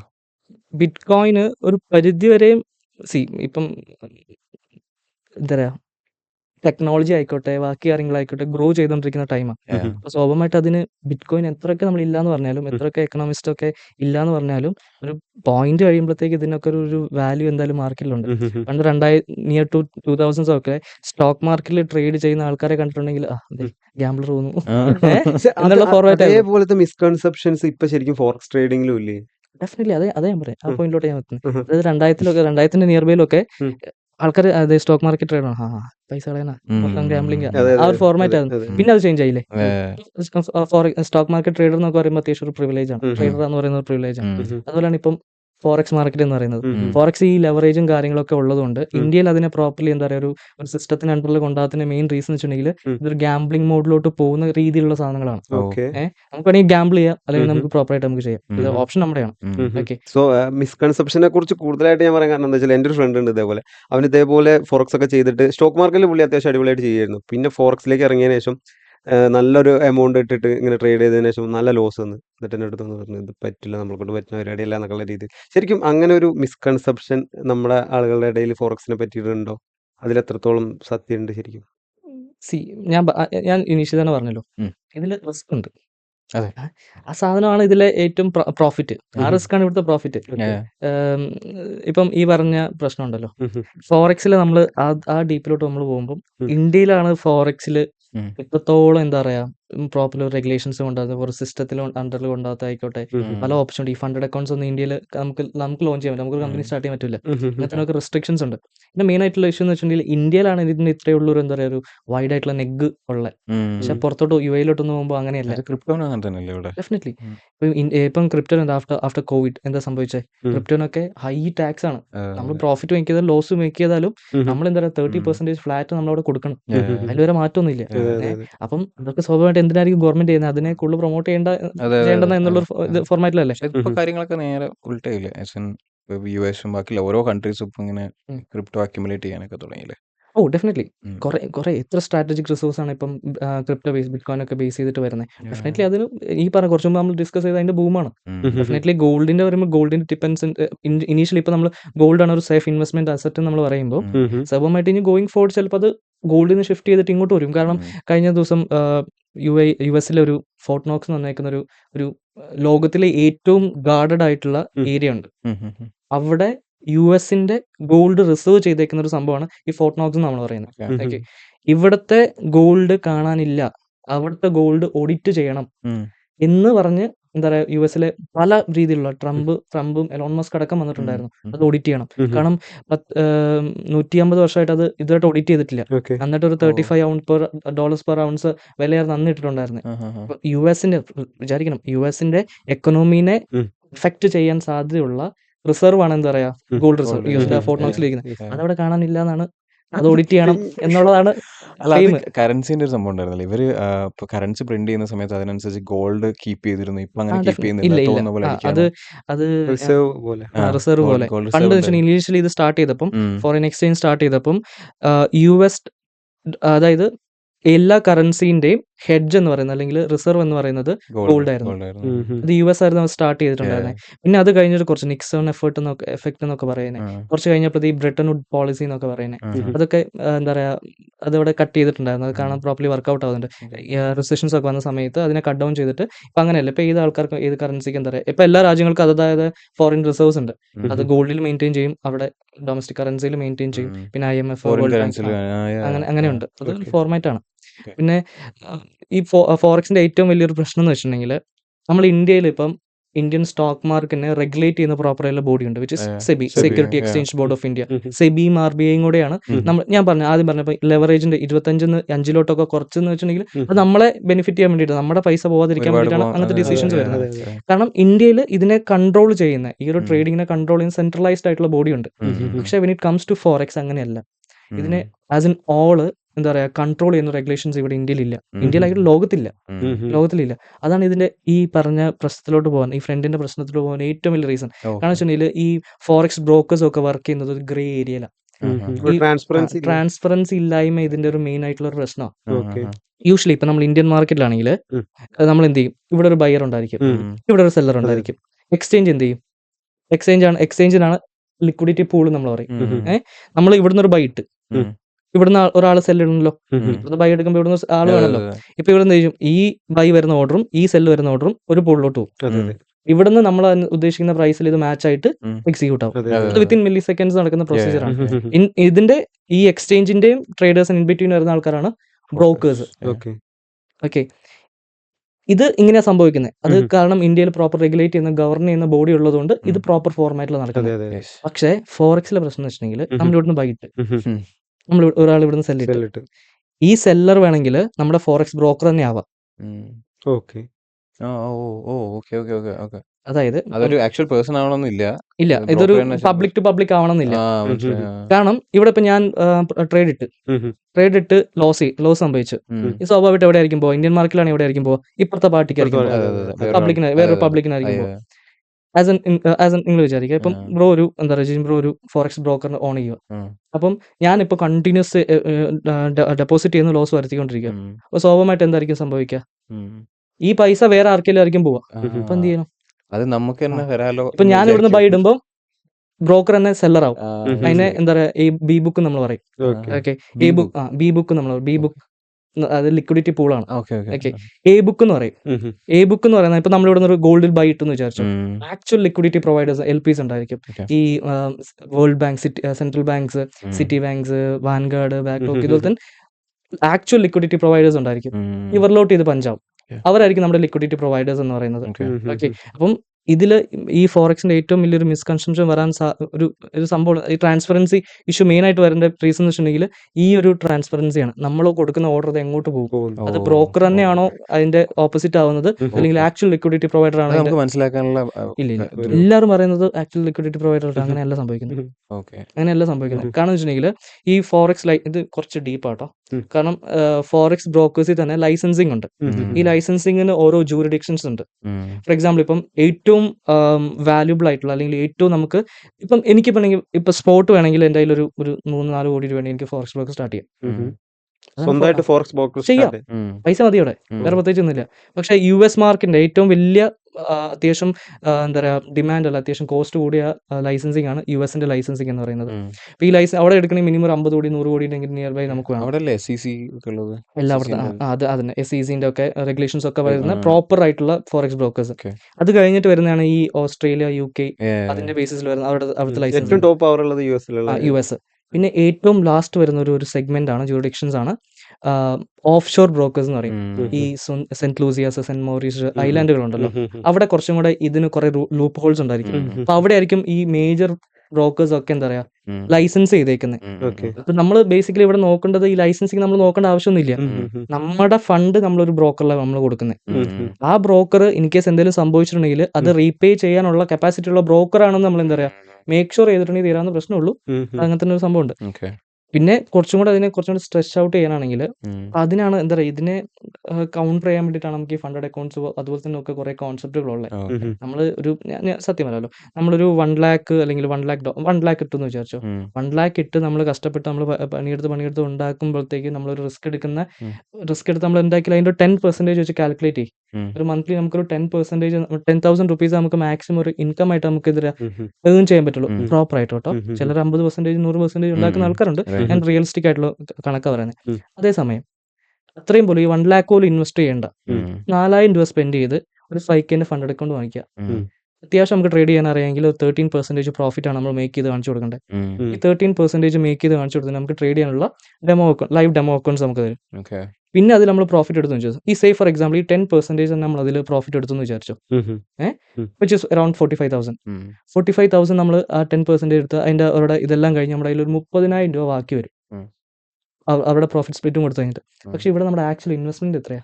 4,000 5,000 അത് മാത്രമേ ഉള്ളൂ. മറ്റേതിൽ നമ്മൾ 10,000 എടുക്കാൻ വേണ്ടിയിട്ട് നമ്മുടെ ടോട്ടൽ ഇൻവെസ്റ്റ്മെന്റ് എത്രയാ? അപ്പം ചേഞ്ച് ചെയ്താൽ മതി, കുറച്ച് കാര്യങ്ങൾ ചെയ്ത് അതിനുള്ള ഓപ്ഷൻസ് ഈ ഫോറക്സ് മാർക്കറ്റിൽ തന്നെ ഉണ്ട്. അതിന് കുറച്ച് മാറി ചിന്തിച്ചാൽ മതി. ഓക്കെ ബ്രോ, അപ്പം 17 ശരിക്കും ട്രേഡിംഗിലേക്ക് വരുന്നത് അല്ലേ? പിന്നെ അവിടെ നിന്ന് 23rd ആയപ്പോഴത്തേക്കാണ് ഓറോഫിൻ സ്റ്റാർട്ട് ചെയ്യുന്നത്. അപ്പോൾ എന്താണ് ഓറോഫിൻ?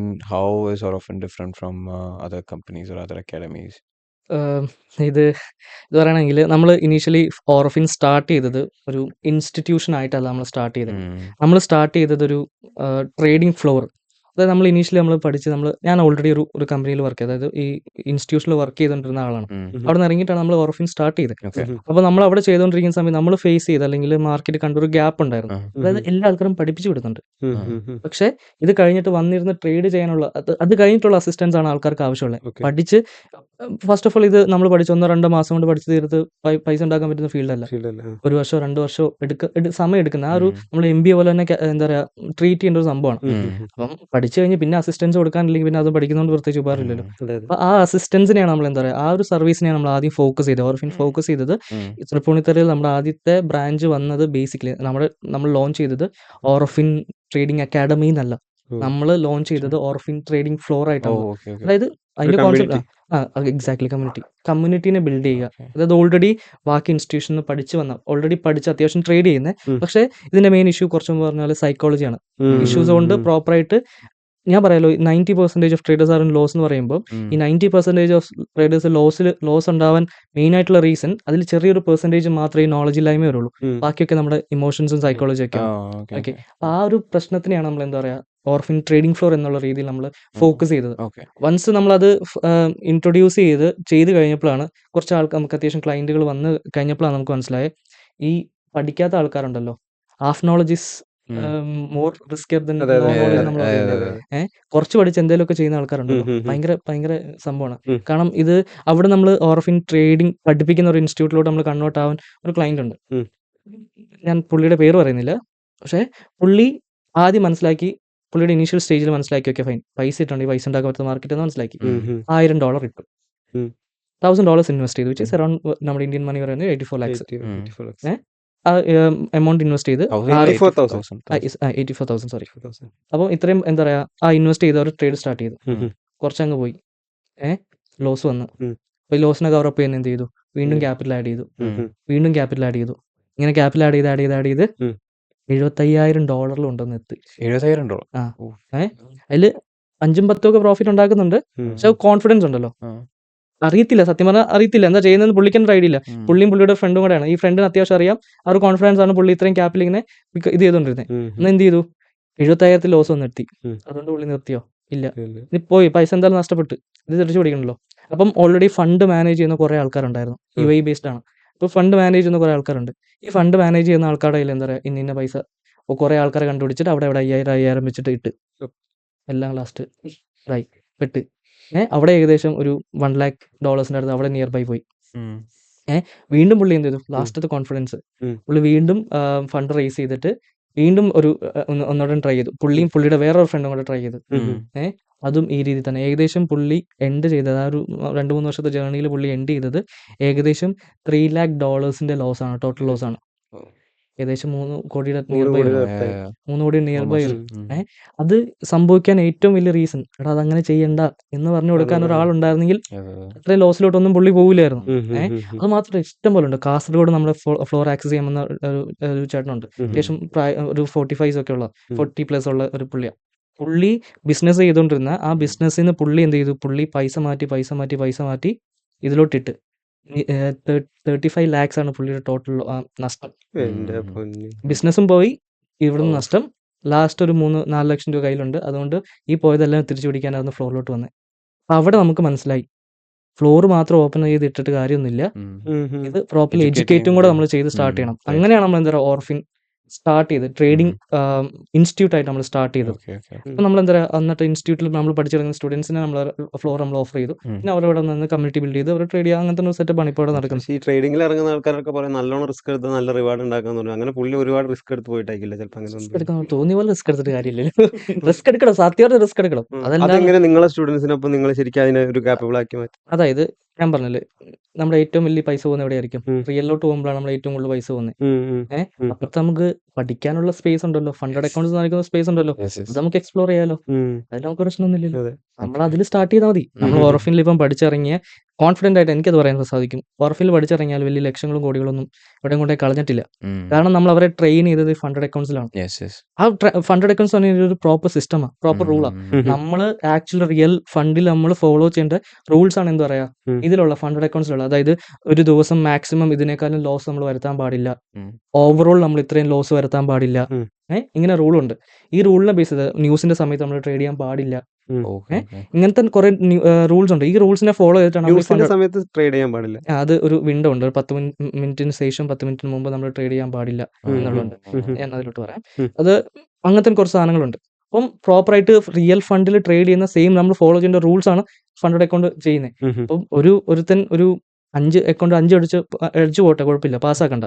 5 അക്കൗണ്ട് അടിച്ചു പോയാലും കൂടിപ്പോയാൽ പോകുമ്പോൾ എത്രയാ, ഈ 3000 അല്ലെങ്കിൽ 4000 രൂപ വെച്ച് 5 അക്കൗണ്ടിന് ആ എമൗണ്ട് ആയിരിക്കും 10-15,000 രൂപ ആയിരിക്കും മാക്സിമം ലോസ് കഴിയുന്ന വരുന്നത്. അതിനേക്കാളും കൂടുതൽ എന്തായാലും വരുമല്ലോ. അപ്പൊ നമ്മൾ ഓർഫിനിൽ മെയിൻലി ഫോക്കസ് ചെയ്യുന്നതാ. നമ്മൾ വേറെ ബ്രോക്കേഴ്സിന്റെ അക്കൗണ്ട് ക്രിയേറ്റ് ചെയ്ത് അതിൽ ഡെപ്പോസിറ്റ് ചെയ്ത്. ഒരു ഡൗട്ട് ചോദിക്കട്ടെ, നമ്മളിപ്പോ ഈ ടെസ്റ്റ് അടിച്ചിട്ട് നമ്മൾ ഇതിൽ നിന്ന് പാസ്സായിട്ട് നമുക്ക് അവർ റിയൽ ലൈവ് അക്കൗണ്ട് തന്നു വിചാരിച്ചോ, അവിടെ പക്ഷെ നമ്മൾ ലോസ് ആണ് ഉണ്ടാക്കുന്നതെങ്കിൽ ആ ലോസ് ശരിക്കും നമ്മളെ എഫക്ട് ചെയ്യില്ലേ? ഇല്ല, അക്കൗണ്ട്സിന്റെ അവരെ ഫണ്ടഡ് അക്കൗണ്ട്സിനാണ് ലോസ്. അതാ പറഞ്ഞ, ഇവിടെ നമുക്ക് കിട്ടുന്നത് ഒരിക്കലും റിയൽ ആയിട്ടുള്ള ക്യാപിറ്റൽ അല്ല. നമുക്ക് കിട്ടുന്നത് എല്ലാം ഡെമോ അക്കൗണ്ട്സ് ആണ്, വെർച്വൽ അക്കൗണ്ട്സ് ആണ്, നമുക്ക് സിമുലേറ്റഡ് ക്യാപിറ്റൽസ് ആണ് നമുക്ക് കിട്ടുന്നത്. അതുകൊണ്ട് ഒരിക്കലും നമുക്ക് ലൈവ് ഒക്കെ ഉണ്ടല്ലോ, അതുകൊണ്ട് അവർക്ക് അതിന്റെ ടെൻഷൻ ഒന്നുമില്ല. ഈ ഫണ്ടഡ് അക്കൗണ്ട്സിന്റെ മെയിൻ ബിസിനസ് എന്ന് പറയുന്നത്, ഇപ്പം സെബിന്റെ ഏറ്റവും ലാസ്റ്റ് ആയിട്ട് കണക്ക് പ്രകാരം 93% of traders are in loss അല്ലെ. ഇന്ത്യയിൽ മാത്രം നോക്കുകയാണെങ്കിൽ 108,00,000 കോടി രൂപയാണ് ടോട്ടൽ ട്രേഡേഴ്സിന് നഷ്ടം അല്ലെ. ഈ എമൗണ്ട് ഒക്കെ പോകുന്നത് അതൊക്കെ അവിടെ ഇൻവെസ്റ്ററിന്റെ റിയൽ എമൗണ്ട് ആണ് പോകുന്നത്. പക്ഷേ ഇവിടെ ഇങ്ങോട്ട് വരുമ്പോൾ അതല്ല, ഫണ്ടഡ് അക്കൗണ്ട് ഉള്ളതുകൊണ്ട് അതിന്റെ ആ പ്രശ്നമില്ല. ഇതിൽ അവരുടെ പ്രോഫിറ്റ് എന്ന് പറഞ്ഞാൽ ഫണ്ടഡ് അക്കൗണ്ട് പർച്ചേസ് ചെയ്യാൻ നമ്മൾ കൊടുക്കുന്ന എമൗണ്ട്. എക്സാക്ട്ലി അതാണ് ഇവിടെ മെയിൻ റവന്യൂ എന്ന് പറയുന്നത്. ഓക്കെ 1000 പേര് എടുത്തിട്ടുണ്ടെങ്കിൽ അതിൽ 90% ആൾക്കാരും ലോസ് ആണെങ്കിൽ സ്വാഭാവികമായിട്ട് ഈ പൈസ ആർക്കായിരിക്കും വരിക? ബാക്കി 10% ആൾക്കാർ പ്രോഫിറ്റ് എടുത്തിട്ടുണ്ടെങ്കിൽ അവർക്ക് ആ പോയിട്ട് കൊടുത്താൽ പോരെ? അപ്പോൾ എൻ്റെ ഒരു ഡൗട്ട്, ഇപ്പോൾ ഈ ഫണ്ടഡ് അക്കൗണ്ട് കൊടുക്കുന്ന കമ്പനീസ് ആണെന്നുണ്ടെങ്കിലും അവരെ എൻ ഗോളിൽ ലാഭം ഉണ്ടാക്കുക എന്നുള്ളതായിരിക്കുമല്ലോ. അപ്പോൾ നമ്മൾ ട്രേഡ് ചെയ്തിട്ട് ഒരുപാട് ലാഭം ഉണ്ടാക്കി കഴിഞ്ഞാൽ അത് തരാതിരിക്കാനുള്ള അത് സാധ്യതകളായിരിക്കും. നല്ല ചോദ്യമാണ്. കാരണം ഈ റീസെന്റ് ഞാൻ ഫണ്ടിങ് പിപ്സ് എന്ന് പറഞ്ഞിട്ടുണ്ടെങ്കിൽ ഏറ്റവും ടോപ്പ് ആയിട്ടുള്ള ഫണ്ടിങ് ഫേം ആണ് funding pips. Funding pips. Okay ഇവിടെ അതിലാണ് എൻ്റെ ഓൾമോസ്റ്റ് എല്ലാ അക്കൗണ്ട്സുകളും ഉള്ളത്. അവിടെ ഇതില്ല. ഞാൻ കുറച്ചു മുമ്പ് കാണിച്ച പ്രോഫിറ്റില്ല $26,000 അത് ഞാൻ എടുത്തത് ഫണ്ടിങ് പിപ്സിൽ നിന്നാണ്. ഓക്കെ, ഓക്കെ, ഇവരെന്ത് ചെയ്യുന്നുണ്ടെങ്കിൽ വിഡ്രോ ചെയ്യാൻ പറ്റി. ഇത് വിഡ്രോ ചെയ്തതിന്റെ സർട്ടിഫിക്കറ്റ് അത്. Okay okay okay. ഇത് എന്ത് ചെയ്യുന്ന വെച്ചിട്ടുണ്ടെങ്കിൽ ഇത്രയും പ്രോഫിറ്റ് ഞാൻ എടുത്തല്ലോ. പ്രോഫിറ്റ് എടുത്ത് കഴിഞ്ഞിട്ട് എൻ്റെ ലാസ്റ്റത്തെ അക്കൗണ്ടിൽ ഒരു പ്രോഫിറ്റ് ഉണ്ടായിരുന്നു, $5,000 പ്രോഫിറ്റ് ഉണ്ടായിരുന്നു. ഈ $5,000 പ്രോഫിറ്റ് ഞാൻ പേ ഔട്ട് അടിക്കാൻ വേണ്ടി നോക്കിയപ്പം ഇവരെന്നെ സമ്മതിച്ചില്ല. റിസ്ക് അസസ്മെന്റ്, അതായത് ഇവിടെ അതിൽ ഫണ്ട് ഫേംസിൽ അതാണ് ഏറ്റവും കൂടുതൽ ഒരു വള്ളിയുള്ളത്. അതായത് നമ്മൾ പ്രോപ്പർ ആയിരിക്കണം, അപ് ടു റൂൾസ് ആയിരിക്കണം. അതിൽ എന്തെങ്കിലും ഒരു കാര്യം മാറിയിട്ടുണ്ടെങ്കിൽ ആ ഒറ്റ റീസൺ വെച്ചിട്ട് നമ്മുടെ പേ ഔട്ട് അവർ തരാതിരിക്കും. ഇവരെന്ത് ചെയ്യുന്നുവെച്ചിട്ടുണ്ടെങ്കിൽ ഞാൻ എന്തോ ഒരു റൂൾ, അതായത് ഞാൻ എൻ്റെ കർണാടക, ഞാൻ എൻ്റെ നേറ്റീവ് വരുന്ന കർണാടക. അപ്പൊ ഞാൻ കൊച്ചിയിൽ നിന്ന് ട്രേഡ് എടുത്തിട്ടുണ്ട്, കർണാടകയും പോയി അവിടെ വീട്ടിൽ പോയപ്പോൾ അവിടെ ഞാൻ ട്രേഡ് എടുത്ത്.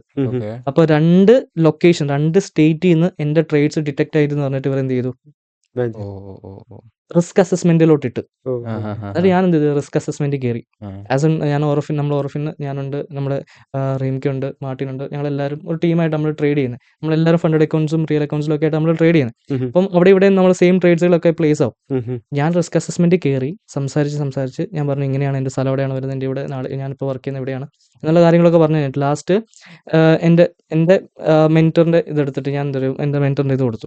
അപ്പോൾ അതിൽ നോക്കിയപ്പം സെയിം ട്രേഡ് ഓർഫിൻ്റെ തന്നെ ഒരാളായിരുന്നു. അപ്പം റെയിംക്കിൻ്റെ അക്കൗണ്ട് ആയിരുന്നു. ആ റെയിംക്കിൻ്റെ അക്കൗണ്ട് കൊടുത്തു കഴിഞ്ഞപ്പം അറ്റ് ദ സെയിം ടൈം എൻ്റെ അക്കൗണ്ടിൽ പോയ ട്രേഡും പുള്ളിയുടെ അക്കൗണ്ടിൽ ട്രേഡും ഉണ്ടായിരുന്നു. ഏകദേശം ഒരു 15 മിനിറ്റിന്റെ ഗ്യാപ്പിൽ പോയ ട്രേഡ്സ് ആണ്. പക്ഷേ ഇതിൽ ഇട്ട ക്വാണ്ടിറ്റി ഓൾമോസ്റ്റ് സിമിലർ ആയിരുന്നു. അപ്പൊ അത് പറഞ്ഞുകൊണ്ട് അവർ എന്ത് ചെയ്തു, എന്നെയും റെയിംക്കിനെ ബാൻ ചെയ്യാൻ നോക്കി കംപ്ലീറ്റ് ആയിട്ട്. പിന്നെ എനിക്ക് ഫണ്ടിങ് പിപ്സിൽ നിന്ന് ഒരു ഇത് എടുക്കാനും പറ്റൂല, ഒന്നും പറ്റൂല. എന്നെയും റഹീംക്കിനെ ഞാൻ ചുമ്മാ എന്തെങ്കിലുമൊക്കെ ഊരി വരാനുള്ള ഇതിൽ ഞാൻ പറഞ്ഞ ഇങ്ങനെ ആളാണ് നമ്മുടെ ടീമായിട്ട് നമ്മൾ ചെയ്യുന്നതെന്നൊക്കെ പറഞ്ഞിരുന്നു. പക്ഷെ അത് 8ന്റെ പണിയായിരുന്നു വന്നേ. അപ്പൊ ഞാൻ അങ്ങനെയല്ല സാർ, ഇങ്ങനെയാണ് ഞാൻ കാരണം അവരുടെ ഫണ്ടി പോലെ എന്നൊക്കെ പറഞ്ഞു ലാസ്റ്റ് അവരോട് തിരിച്ച് ഫയർ ആയിട്ടുണ്ടെങ്കിൽ അവർ എന്താ പറയാ, സ്പോട്ടിൽ അവർ തരൂല. അവർക്ക് എല്ലാ റൈറ്റ്സും ഉണ്ട്. വയലേറ്റ് ചെയ്തു പറഞ്ഞിട്ട് അവർക്ക് അത് ബാൻ ചെയ്യാം, കംപ്ലീറ്റ്ലി നമ്മളെ ബാൻ ചെയ്യാം.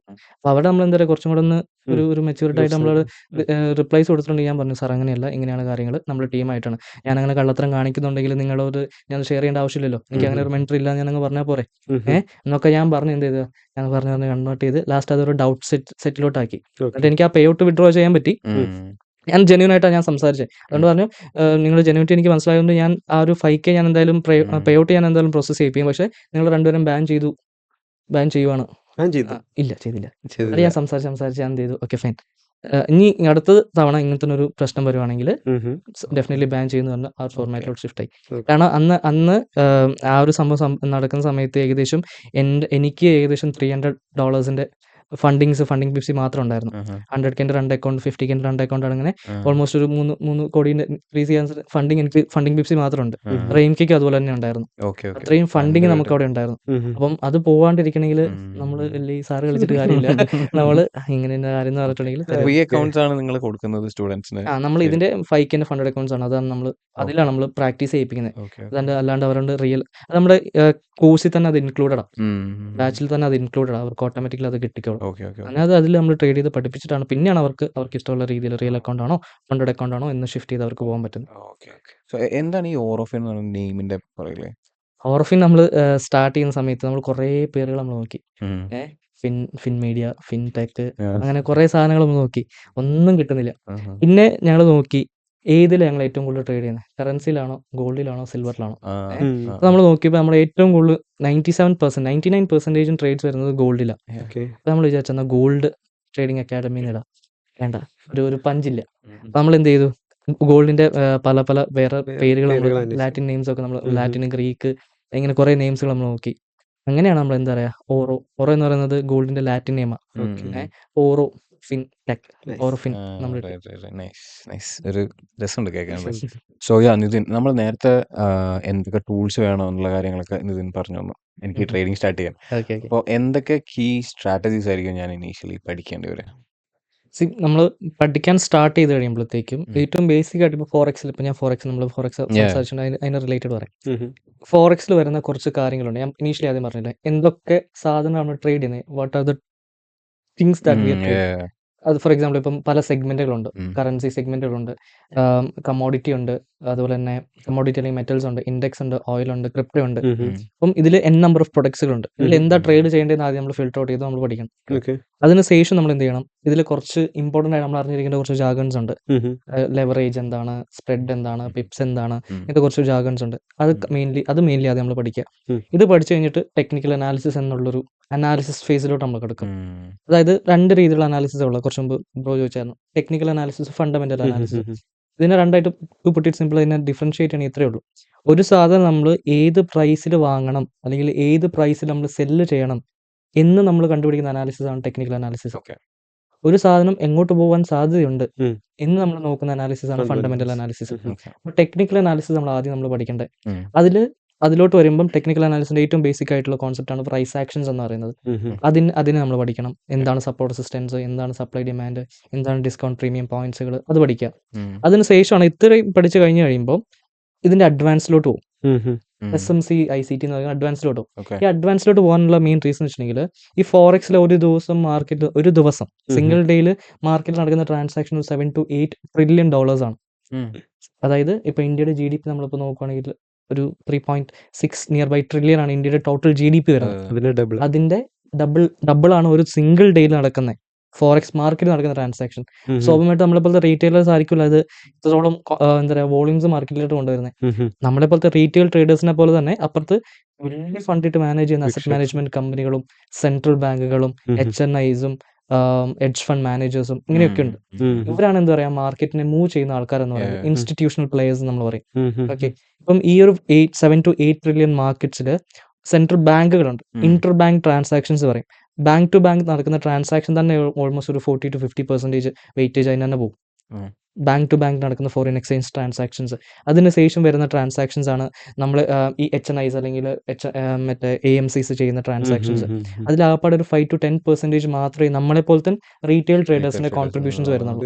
അപ്പോൾ സ്വാഭാവികമായിട്ട് എന്താ പറയുക, അത്രത്തോളം വലിയ ആൾക്കാർ പ്ലേ ചെയ്യുന്ന മാർക്കറ്റിൽ നമ്മൾ ഈ സപ്പോർട്ട് റെസിസ്റ്റൻസ് കൊണ്ട് പോയിട്ട് കാര്യമില്ലല്ലോ. അപ്പോൾ അവിടെ നമ്മൾ പഠിക്കേണ്ടത് ഇത്രയേ ഉള്ളൂ. നമ്മളൊരു സാധനം വിൽക്കാൻ നോക്കുമ്പോൾ അപ്പുറത്ത് ആരാ വേണ്ടേ, വാങ്ങുന്ന ആളുകൾ. ഇപ്പോൾ സാധനം നമ്മൾ വാങ്ങാൻ നോക്കും അപ്പുറത്ത് വിൽക്കാനുള്ള ആൾ വേണം. ഇതാണ് ഇതിന്റെ ബേസിക് കോൺസെപ്റ്റ്. ഇപ്പൊ നമ്മളൊരു 100 ക്വാണ്ടിറ്റിയാണ് ഈ റീറ്റെയിലിനെയും ഇൻസ്റ്റിറ്റ്യൂഷനെയും ഡിഫറൻഷിയേറ്റ് എങ്ങനെ ചെയ്യുന്നത് ഞാൻ പറയുന്നത് കേട്ടോ. അതായത് ഇപ്പൊ നമ്മൾ 100 ക്വാണ്ടിറ്റിയാണ് വാങ്ങുന്നതെന്ന് വിചാരിക്കാം. അത് ഈസിലി തരാനുള്ള ആൾക്കാർ അപ്പുറത്തുണ്ടല്ലോ. സോ ഫോർ എക്സാമ്പിൾ ഇപ്പൊ നമ്മളൊരു പച്ചക്കറി മാർക്കറ്റിലോട്ട് പോയിട്ട് നമ്മളൊരു 1 കിൻഡൽ അരിയാണ് വാങ്ങാൻ നോക്കണമെങ്കിൽ അത് സപ്ലൈ ചെയ്യാനുള്ള ആൾക്കാർ അപ്പുറത്തുണ്ടല്ലോ. അതേസമയം നമ്മളൊരു 10 ടൺ അരിയാണ് വാങ്ങാൻ നോക്കുന്നെങ്കിലോ നമ്മൾ എന്ത് മേക്ക് ഷുവർ ചെയ്യണം, ഇത് പ്രൊവൈഡ് ചെയ്യാനുള്ള സപ്ലൈസ് മാർക്കറ്റിലുണ്ട് നമ്മൾ മേക്ക് ഷുവർ ചെയ്യണ്ടേ. ആ സെയിം കോൺസെപ്റ്റ് ആണ് ഇവിടെയും വർക്ക് ആവുന്നത്. നമ്മളൊരു 100 ക്വാണ്ടിറ്റി ഓഫ് ഗോൾഡ് നമ്മൾ വാങ്ങാൻ നോക്കുമ്പോൾ അത് പ്രൊവൈഡ് ചെയ്യാനുള്ള സപ്ലൈസ് ഉണ്ടായിരിക്കും. അതായിരിക്കും നമ്മൾ 10 മില്യൺ ക്വാണ്ടിറ്റീസ് ഓഫ് ഗോൾഡാണ് നമ്മൾ വാങ്ങാൻ നോക്കുന്നതെങ്കിൽ. അപ്പോൾ നമ്മൾ എന്ത് ചെയ്യണം, നമ്മൾ അതിനനുസരിച്ചുള്ള ഞാനിപ്പോൾ AMC ആണ് ഒരു 10,000 കോടി ഇട്ട് മാനേജ് ചെയ്യുന്ന. അപ്പോൾ ഞാനൊരു പൊസിഷൻ ഓപ്പൺ ചെയ്യുന്ന സമയത്ത് ഞാൻ എന്താ ചെയ്യേണ്ടത്, ഏറ്റവും കൂടുതൽ ആൾക്കാർ എവിടെയാണോ സെല്ല് ചെയ്യാൻ നിൽക്കുന്നത് അവിടെ പോയിട്ടാണ് ഞാൻ എന്ത് ചെയ്യേണ്ടത്, ബൈ ചെയ്യേണ്ടത്. ഞാൻ ഏറ്റവും കൂടുതൽ ആൾക്കാർ എവിടെയാണോ ബൈ ചെയ്യാൻ നോക്കുന്നത് അവിടെ പോയിട്ടാണ് ഞാൻ സെല്ല് ചെയ്യേണ്ടത്. ആ ബേസിക് കോൺസെപ്റ്റിന്റെ ഒരു എന്താ പറയുക കൈൻഡ് ഓഫ് ഒരു ഇംപ്ലിമെന്റേഷൻസ് ആണ് നമ്മൾ SMC, അതായത് പ്രൈസ് ആക്ഷൻ കഴിഞ്ഞിട്ട് കുറച്ചും കൂടെ അഡ്വാൻസ് ആയിട്ട് നമ്മൾ SMC ICT എന്ന് പറഞ്ഞിരിക്കുന്ന കോൺസെപ്റ്റിൽ പഠിക്കുന്നത്. ഏറ്റവും കൂടുതൽ നമ്മൾ പഠിക്കേണ്ട കോൺസെപ്റ്റ് ആണ് എന്താണ് ലിക്വിഡിറ്റി, വാട്ട് ഈസ് ലിക്വിഡിറ്റി. ഞാൻ പേഴ്സണലി ട്രേഡ് ചെയ്യുന്ന ലിക്വിഡിറ്റി ബേസ് ചെയ്തിട്ടാണ്. അതായത് നമുക്കറിയാം ഇന്ന പോയിന്റിൽ എത്തുമ്പോൾ കുറച്ച് സാധനങ്ങളുണ്ട്, അനലൈസ് ചെയ്ത് കഴിയുമ്പോൾ നമുക്കറിയാം ഇന്ന പോയിന്റിൽ നിന്ന് ഒരു ബൈ വരാൻ സാധ്യതയുണ്ട് അല്ലെങ്കിൽ ഇന്ന പോയിന്റിൽ ഒരു സെൽ വരാൻ സാധ്യതയുണ്ട്. അതിൽ എല്ലാം വർക്ക് ആവുന്നല്ലോ ഞാൻ പറയുന്നത്. 10-ൽ ഒരു 6-7 ഒക്കെ എന്റെ വർക്ക് ആവുന്നുണ്ട്. അപ്പോൾ അതിന്റെ ബേസിസിലായിരിക്കും എന്റെ ട്രേഡ്സ് ഒക്കെ ഞാൻ ഫോക്കസ് ചെയ്യുന്നത്, അതിന്റെ ബേസിസിലുള്ള റിസ്കുകളാണ് ഞാൻ എടുക്കുന്നത്. പിന്നെ ഒരിക്കലും ഏറ്റവും വലിയ ഇത് നമ്മൾ ഫോറക്സ് ട്രേഡിങ്ങിലോട്ട് പഠിക്കുമ്പോൾ ഇറങ്ങുമ്പോൾ നമ്മൾ പഠിക്കുന്നത് വെച്ചിട്ടുണ്ടെങ്കിൽ 1-2 മാസം കൊണ്ട് പറ്റിയ പരിപാടിയല്ല. അത് ആദ്യം നമ്മൾ മനസ്സിൽ രജിസ്റ്റർ ചെയ്തേക്കാം. This is A process. നമ്മൾ എന്താ പറയുക, ഒരു കൺസിസ്റ്റന്റ് ആയിട്ട് നമ്മൾ ചെയ്യുന്ന വർക്കുകൾ പ്രോപ്പറായിട്ട് ചെയ്ത് പോകുമ്പോൾ by end of the day കിട്ടും നമുക്കൊരു ബൈ പ്രൊഡക്റ്റ് ആണ് പ്രോഫിറ്റ് എന്ന് പറയുന്നത്. നമ്മൾ പ്രോഫിറ്റിനെ എയിം ചെയ്ത് നമ്മൾ ഫോക്കസ് ചെയ്തിട്ടുണ്ടെങ്കിൽ, ഞാൻ ഇനീഷ്യലി പറഞ്ഞില്ലേ 90% of traders are in loss 90% traders ലോസിലോട്ട് വരാൻ ഏറ്റവും കൂടുതൽ അവരെ എഫക്റ്റ് ഒരു റീസൺ എന്ന് പറയുന്നത് നമ്മുടെ മൈൻഡാണ്, സൈക്കോളജിയാണ്. ഒരാൾക്ക് പൈസ ഉണ്ടാക്കണം, ഡെഫിനറ്റ്ലി അവൻ അതിനനുസരിച്ച് റിസ്ക് എടുക്കണം. എന്ന് വെച്ചാൽ തോന്നിയ റിസ്ക് നമ്മൾ എടുക്കാൻ പാടില്ലല്ലോ. നമ്മൾ ഇന്ന ട്രേഡിൽ ഇന്ന റിസ്ക്, അത് അത്രേ പോകാൻ പാടുള്ളൂ, അതിനേക്കാളും കൂടുതൽ പോകാൻ പാടില്ല. കിട്ടുമ്പോൾ നമുക്ക് അതിന്റെ ഡബിൾ കിട്ടിയാലും, ഒന്നുകിൽ അത്രയെങ്കിലും കിട്ടണം, അതിന് ഡബിൾ കിട്ടിയാലും നമുക്ക് കുഴപ്പമില്ല. പക്ഷെ പോകുമ്പം എത്ര പോകണം എന്ന് നമ്മൾ തീരുമാനിച്ച് അതിനെ ഫോളോ ചെയ്തിട്ടുണ്ടെങ്കിൽ by end of the day success. ഞാൻ പറഞ്ഞല്ലോ, ഇത് റോക്കറ്റ് സയൻസ് ഒന്നുമല്ല. ബേസിക് ആയിട്ട് നമ്മൾ മാർക്കറ്റിൽ നമ്മൾ കണ്ട് വളർന്നു വന്ന കുറെ കോൺസെപ്റ്റിന്റെ ഒരു പ്രൊഫഷണൽ വേ ഓഫ് ഇംപ്ലിമെന്റേഷൻ മാത്രമാണ് ഈ ട്രേഡിംഗ് എന്ന് പറയുന്നത്. അല്ലാണ്ട് വലിയ സംഭവം ഒന്നും അല്ല ഇത്. ഈ 90% അപ്പോൾ ട്രേഡേഴ്സ് ലോസിലായിട്ട് പോലും എന്നിട്ട് നമ്മൾ ആളുകൾ വലിയ രീതിയിൽ ഗ്രീഡ് ചെയ്തിട്ട് പിന്നെയും ഗ്രീഡി ആയിട്ട് പിന്നെയും ട്രേഡിങ്ങിലേക്ക് പോകുന്നുണ്ട്, റിസ്ക് ഒന്നും മാനേജ് ചെയ്യാതെ പോകുന്നുണ്ട്. അങ്ങനെ ആ തരത്തിൽ വലിയ ലോസ്. അതിൻ്റെ ഒക്കെ പുറം ഇപ്പം ഇന്ത്യ ഗവൺമെന്റ് റീസെന്റ് വലിയ രീതിയിൽ ടാക്സും അപ്ലൈ ചെയ്തല്ലോ. അതായത് പോസ്റ്റ് കോവിഡ് അവർ ക്രിപ്റ്റോ ട്രേഡിങ്ങിലൊക്കെ വലിയ രീതിയിൽ ടാക്സ്. അതൊക്കെ ശരിക്കും ട്രേഡിങ്ങിനെ ഇതിനൊക്കെ ഏതൊക്കെ തരത്തിലാണ് ബാധിച്ചിട്ടുണ്ടാവുക? ടാക്സ് ഇപ്പം ഇന്ത്യയിൽ ഇപ്പം ക്രിപ്റ്റോ ആയിക്കോട്ടെ, ഇതിനൊക്കെ ആയിക്കോട്ടെ, ഇനീഷ്യലി അത് വന്ന സമയത്ത് അത് ഭയങ്കര ഇല്ലീഗൽ ആയിട്ടുള്ള സാധനമായിരുന്നു. പിന്നെയാണ് എന്താ പറയാ, ഇത് ആൾക്കാർ അങ്ങനെ വിട്ട് കളയൂല എന്ന് ആൾക്കാർക്ക് ഗവൺമെന്റിന് മനസ്സിലായിട്ട് ഗവൺമെന്റ് എന്ത് ചെയ്തു, ഗവൺമെന്റ് അതിനനുസരിച്ചുള്ള ടാക്സുകൾ ഇംപ്ലിമെന്റ് ചെയ്തു. പക്ഷെ ഇംപ്ലിമെന്റ് ചെയ്ത ടാക്സ് എന്തായിരുന്നു, നമ്മൾ ലോസ് ചെയ്താലും പ്രോഫിറ്റ്. ഇപ്പൊ നമ്മളൊരു ബിറ്റ് കോയിനിൽ ട്രേഡ് എടുത്ത് 10,000 രൂപ പ്രോഫിറ്റ് മേക്ക് ചെയ്തു. നമ്മൾ യൂഷ്വലി നമ്മൾ എന്താ ചെയ്യേണ്ടത്, 10,000 നമ്മൾ ഇത് കൊടുത്താൽ മതി. അതേസമയം നമ്മൾ എത്രത്തിൽ നമ്മൾ ഇതെടുത്ത് ലോസ് വന്നു 5,000 രൂപ ലോസ് വന്നു. നമ്മുടെ നെറ്റ് എത്രയാ, 5,000 ആണ് നമ്മുടെ നെറ്റ് അല്ലെ. നമ്മൾ ടാക്സ് കൊടുക്കേണ്ടത് ഇതിനാ 5,000 നമ്മൾ ടാക്സ് കൊടുക്കേണ്ടത് യൂഷ്വലി പറയുവാണെങ്കിൽ. പക്ഷെ നമ്മൾ കൊടുക്കേണ്ടത് എത്ര, 15 നമ്മൾ ടാക്സ് കൊടുക്കണം. ലോസിനും പ്രോഫിറ്റിനും കൊടുക്കണം. ലോസ് ഈതർ ലോസ് ആയിക്കോട്ടെ പ്രോഫിറ്റ് ആയിക്കോട്ടെ, ട്രാൻസാക്ഷൻ നടത്തില്ലെങ്കിൽ അതിന് ടാക്സ് നമ്മൾ കൊടുക്കണം. അതാണ് ഇതിന്റെ ഏറ്റവും വലിയൊരു സംഭവം എന്ന് പറയുന്നത്. അപ്പൊ അതിനെ കൗണ്ടർ ചെയ്യാനുള്ള കുറെ ഫെസിലിറ്റീസ് ഇപ്പം കറന്റ്ലി നമുക്കുണ്ട്. എന്നിരുന്നാൽ പോലും അപ്പൊ അതുകൊണ്ടൊക്കെ തന്നെയാണ് എല്ലാവരും ഈ ദുബായിക്ക് പോകുന്നത് അല്ലേ. ദുബായിലോട്ട് പോകുമ്പോൾ സ്വാഭാവികമായിട്ട് അവിടെ ഈ പേഴ്സണൽ ടാക്സും കാര്യങ്ങളൊന്നും ഇല്ലാത്തതുകൊണ്ട് തന്നെ, ഇപ്പൊ മെയിൻ ലൈൻ ആയിക്കോട്ടെ, ഫ്രീ സോൺസ് ആയിക്കോട്ടെ, എവിടെ പോയാലും അതിന്റെ ഒരു ഇഷ്യൂസ് ഇല്ലാത്തതുകൊണ്ട് തന്നെ, ടാക്സിന്റെ ഇഷ്യൂസ് ഇല്ലാത്തതുകൊണ്ട് തന്നെ അവർക്ക് കുറച്ചും കൂടെ കൺവേർട്ട് ചെയ്യാൻ കുറച്ചും കൂടെ എളുപ്പമാണ്. ഡയറക്റ്റ് ബാങ്ക് അക്കൗണ്ടിലോട്ട് എടുക്കാനൊക്കെ കുറച്ച് എളുപ്പമാണ്. പക്ഷേ ഇന്ത്യയിൽ ഇപ്പൊ നമ്മൾ നിന്നിട്ട് നമ്മളൊരു ബിനാൻസ്, ഇന്ത്യയിലെ ലോകത്തിലെ ടോപ്പ് ലീഡിംഗ് ആയിട്ടുള്ള ഒരു ക്രിപ്റ്റോ വാലറ്റ് ആണ്. ഈ ബിനാൻസിൽ നമ്മൾ എടുത്ത അതിൽ നമ്മുടെ അക്കൗണ്ടിലോട്ട് നമ്മൾ ഫണ്ട് എടുക്കണമെങ്കിൽ, ക്രിപ്റ്റോ വാലറ്റിൽ നിന്ന് നമ്മുടെ അക്കൗണ്ടിലോട്ട് നമ്മൾ ഫണ്ട് എടുക്കണം, P2P ട്രാൻസാക്ഷൻ എന്ന് പറയും. ഓക്കെ, ഈ P2P ട്രാൻസാക്ഷൻ ചെയ്യുമ്പോൾ പ്രശ്നം എന്ന് വെച്ചിട്ടുണ്ടെങ്കിൽ, ബിനാൻസ് ഉണ്ട്, നമ്മുടെ അക്കൗണ്ട് ഉണ്ട്. ഒരിക്കലും ബിനാൻസിന്റെ ഡയറക്റ്റ് അക്കൗണ്ടിൽ നിന്ന് ആയിരിക്കും നമ്മുടെ ഇതിലോട്ട് വരുന്നത്. ബിനാൻസിന്റെ അക്കൗണ്ടിൽ നിന്ന് വേറൊരു തേർഡ് പാർട്ടി അക്കൗണ്ടിലോട്ട് പോയിട്ട് ആ അക്കൗണ്ടിൽ നിന്നായിരിക്കും നമ്മുടെ അക്കൗണ്ടിലോട്ട് വരുന്നത്. ഈ തേർഡ് പാർട്ടി അക്കൗണ്ട് ഉണ്ടല്ലോ, ഈ തേർഡ് പാർട്ടി അക്കൗണ്ട് എപ്പോഴും ഭയങ്കര ഇമ്പോർട്ടൻ്റ് ആണ്. പക്ഷേ ഈ എന്താ വെച്ചിട്ടുണ്ടെങ്കിൽ, ഈ തേർഡ് പാർട്ടി അക്കൗണ്ട് എന്തെങ്കിലും ഈ ടെററിസ്റ്റ് ആക്ടിവിറ്റിയോ അല്ലെങ്കിൽ ഇല്ലീഗൽ ഫണ്ട്സുമായിട്ട് എന്തെങ്കിലും ലിങ്ക് ചെയ്തേക്കുന്ന അല്ലെങ്കിൽ അങ്ങനെ ഫ്ലാഗ് ചെയ്തേക്കുന്ന ഒരു അക്കൗണ്ട് ആണെങ്കിൽ, ആ അക്കൗണ്ടിൽ കയറിയിട്ട് നമ്മുടെ അക്കൗണ്ടിലോട്ട് വരുമ്പോൾ നമ്മുടെ അക്കൗണ്ട് ഫ്രീസ് ആയി പോകും. അങ്ങനത്തെ ഒരു റിസ്ക് ഫാക്ടർ അപ്പുറത്തുണ്ട്. അപ്പം അത് നമ്മൾ ഈ ദുബായിലോട്ടൊക്കെ പോവുകയാണെങ്കിൽ അങ്ങനത്തെ ഇഷ്യൂസ് വരുന്നില്ല. ഡയറക്റ്റ് നമ്മുടെ ബാങ്കിലോട്ട് നമുക്ക് റിസ്ക് ഒന്നും. അപ്പോൾ ഈ ട്രേഡേഴ്സ് ഒക്കെ ദുബായിലേക്ക് മൂവ് ചെയ്യുന്ന സമയത്ത് അവരൊക്കെ അവിടെ കമ്പനിയായിട്ട് സെറ്റപ്പ് ചെയ്യേണ്ട ആവശ്യമുണ്ടോ, അല്ല ഇല്ല, കമ്പനിയായിട്ട് രജിസ്റ്റർ ഫ്രീലാൻസ് വിസ ഒക്കെ ഉണ്ട്. ആ വിസയൊക്കെ എടുത്തിട്ട് കയറി പ്രോഫിറ്റ് ഉണ്ടാക്കണം കേട്ടോ. പ്രോഫിറ്റ് ഉണ്ടാക്കിയിട്ട് പല ഇന്റർനാഷണൽ ട്രേഡേഴ്സ് ഒക്കെ ദുബായിലേക്ക് ഷിഫ്റ്റ് ചെയ്തിട്ട്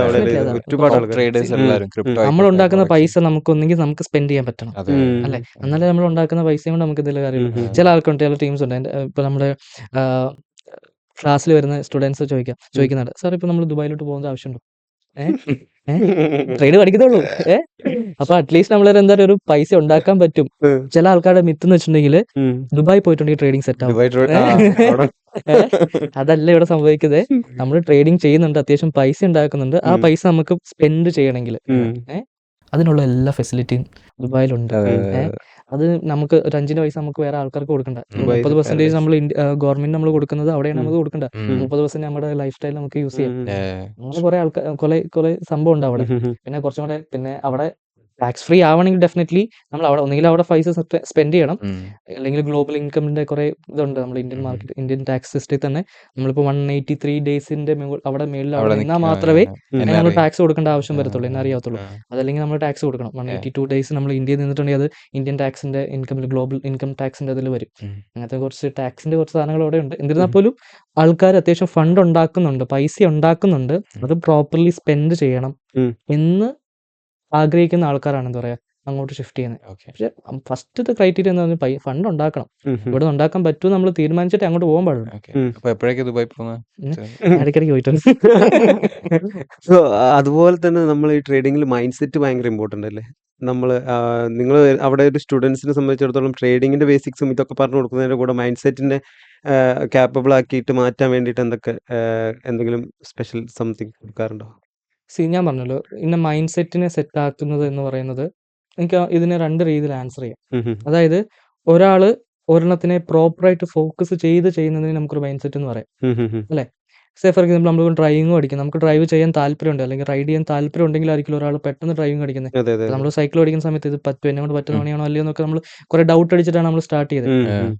ഈ ഒരു സംഭവം തന്നെ നമ്മുടെ ട്രേഡിംഗ് നമ്മൾ സ്റ്റാർട്ട് ചെയ്യുമ്പോൾ നമുക്ക് വരും, നമുക്ക് പറ്റുന്ന പണിയല്ല, നമ്മളെ കൊണ്ട് പറ്റൂല, അവരുണ്ടാക്കുന്നുണ്ട് പക്ഷെ നമുക്ക് പറ്റുന്നില്ല, അവർക്ക് പൈസ ഉള്ളതുകൊണ്ടായിരിക്കും അവർ പൈസ ഉണ്ടാക്കുന്നത്, നമ്മൾ അങ്ങനെയല്ല, ഒന്നില്ലായ്മ നമ്മൾ സ്റ്റാർട്ട് ചെയ്യണം, എന്നാൽ മാത്രമേ നമുക്ക് ഇത് ചെയ്യാൻ പറ്റും. ഇങ്ങനെ കുറേ സാധനങ്ങൾ ഇങ്ങനെ മൈൻഡിൽ ഇങ്ങനെ ഡൗട്ട് അടിച്ചിട്ടായിരിക്കും ഇവർ പഠിക്കാൻ വരുന്നത്.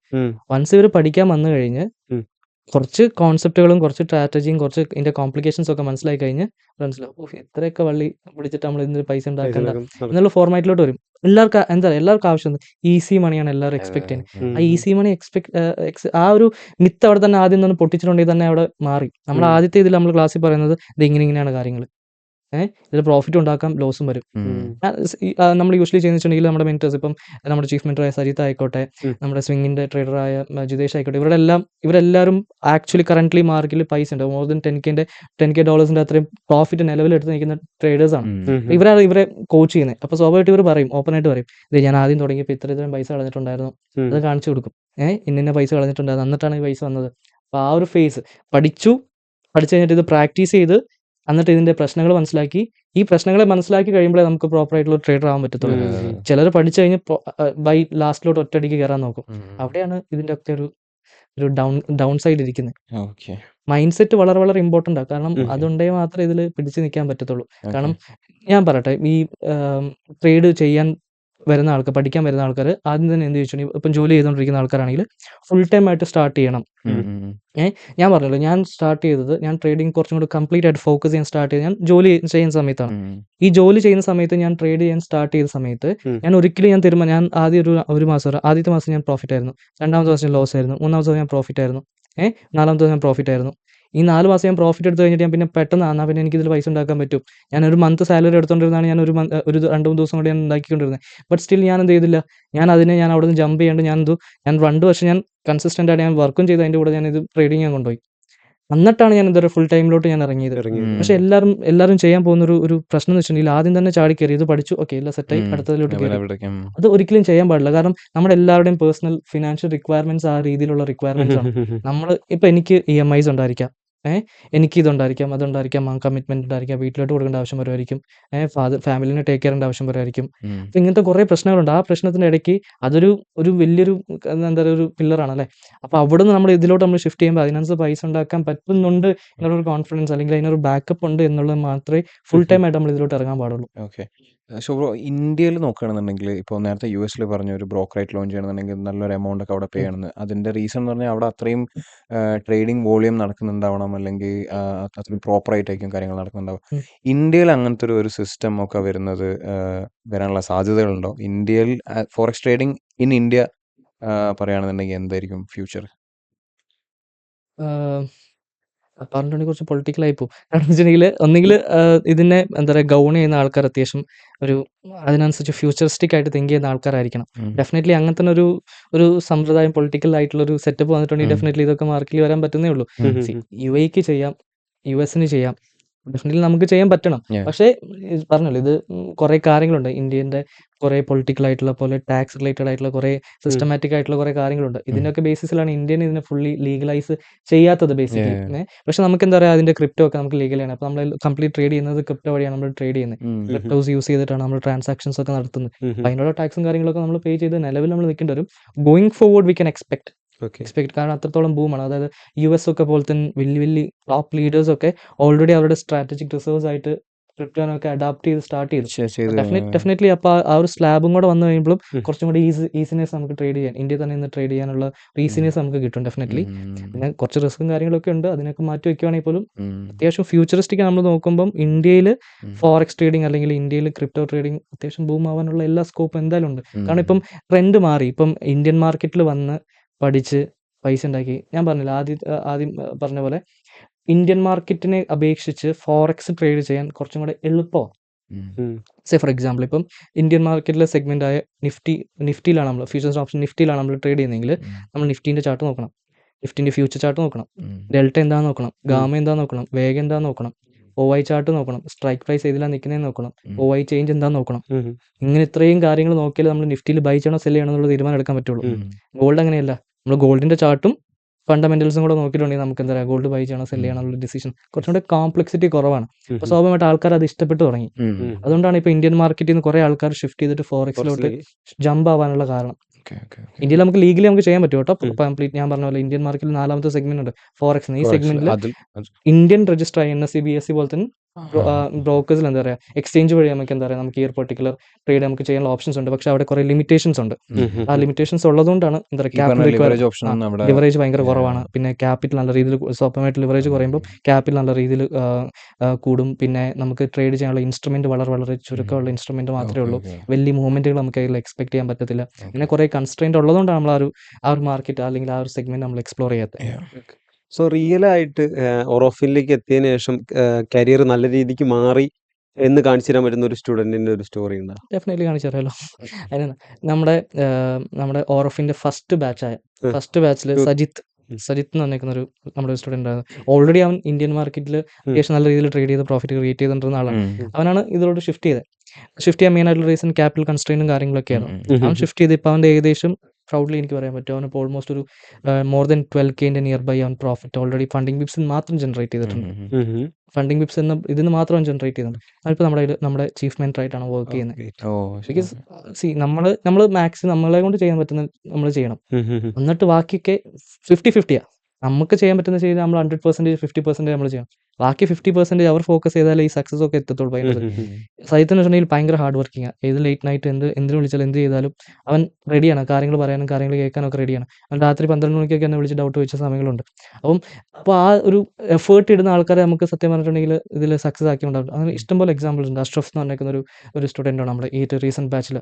ഓൾമോസ്റ്റ് അവനിപ്പം റിയൽ അക്കൗണ്ടിൽ നിന്ന് മാത്രം ഓൾമോസ്റ്റ് ഇപ്പം 6-7K നിയർ ബൈ പ്രോഫിറ്റ് അവൻ വിഡ്രോ അടിച്ചിട്ടുണ്ട്, പേ ഔട്ട് അടിച്ചിട്ടുണ്ട്. അത് ഫണ്ടിങ് യൂസിന് അല്ലാണ്ട് വേറെ പേ ഔട്ടുകൾ അടിച്ചിട്ടുണ്ട്.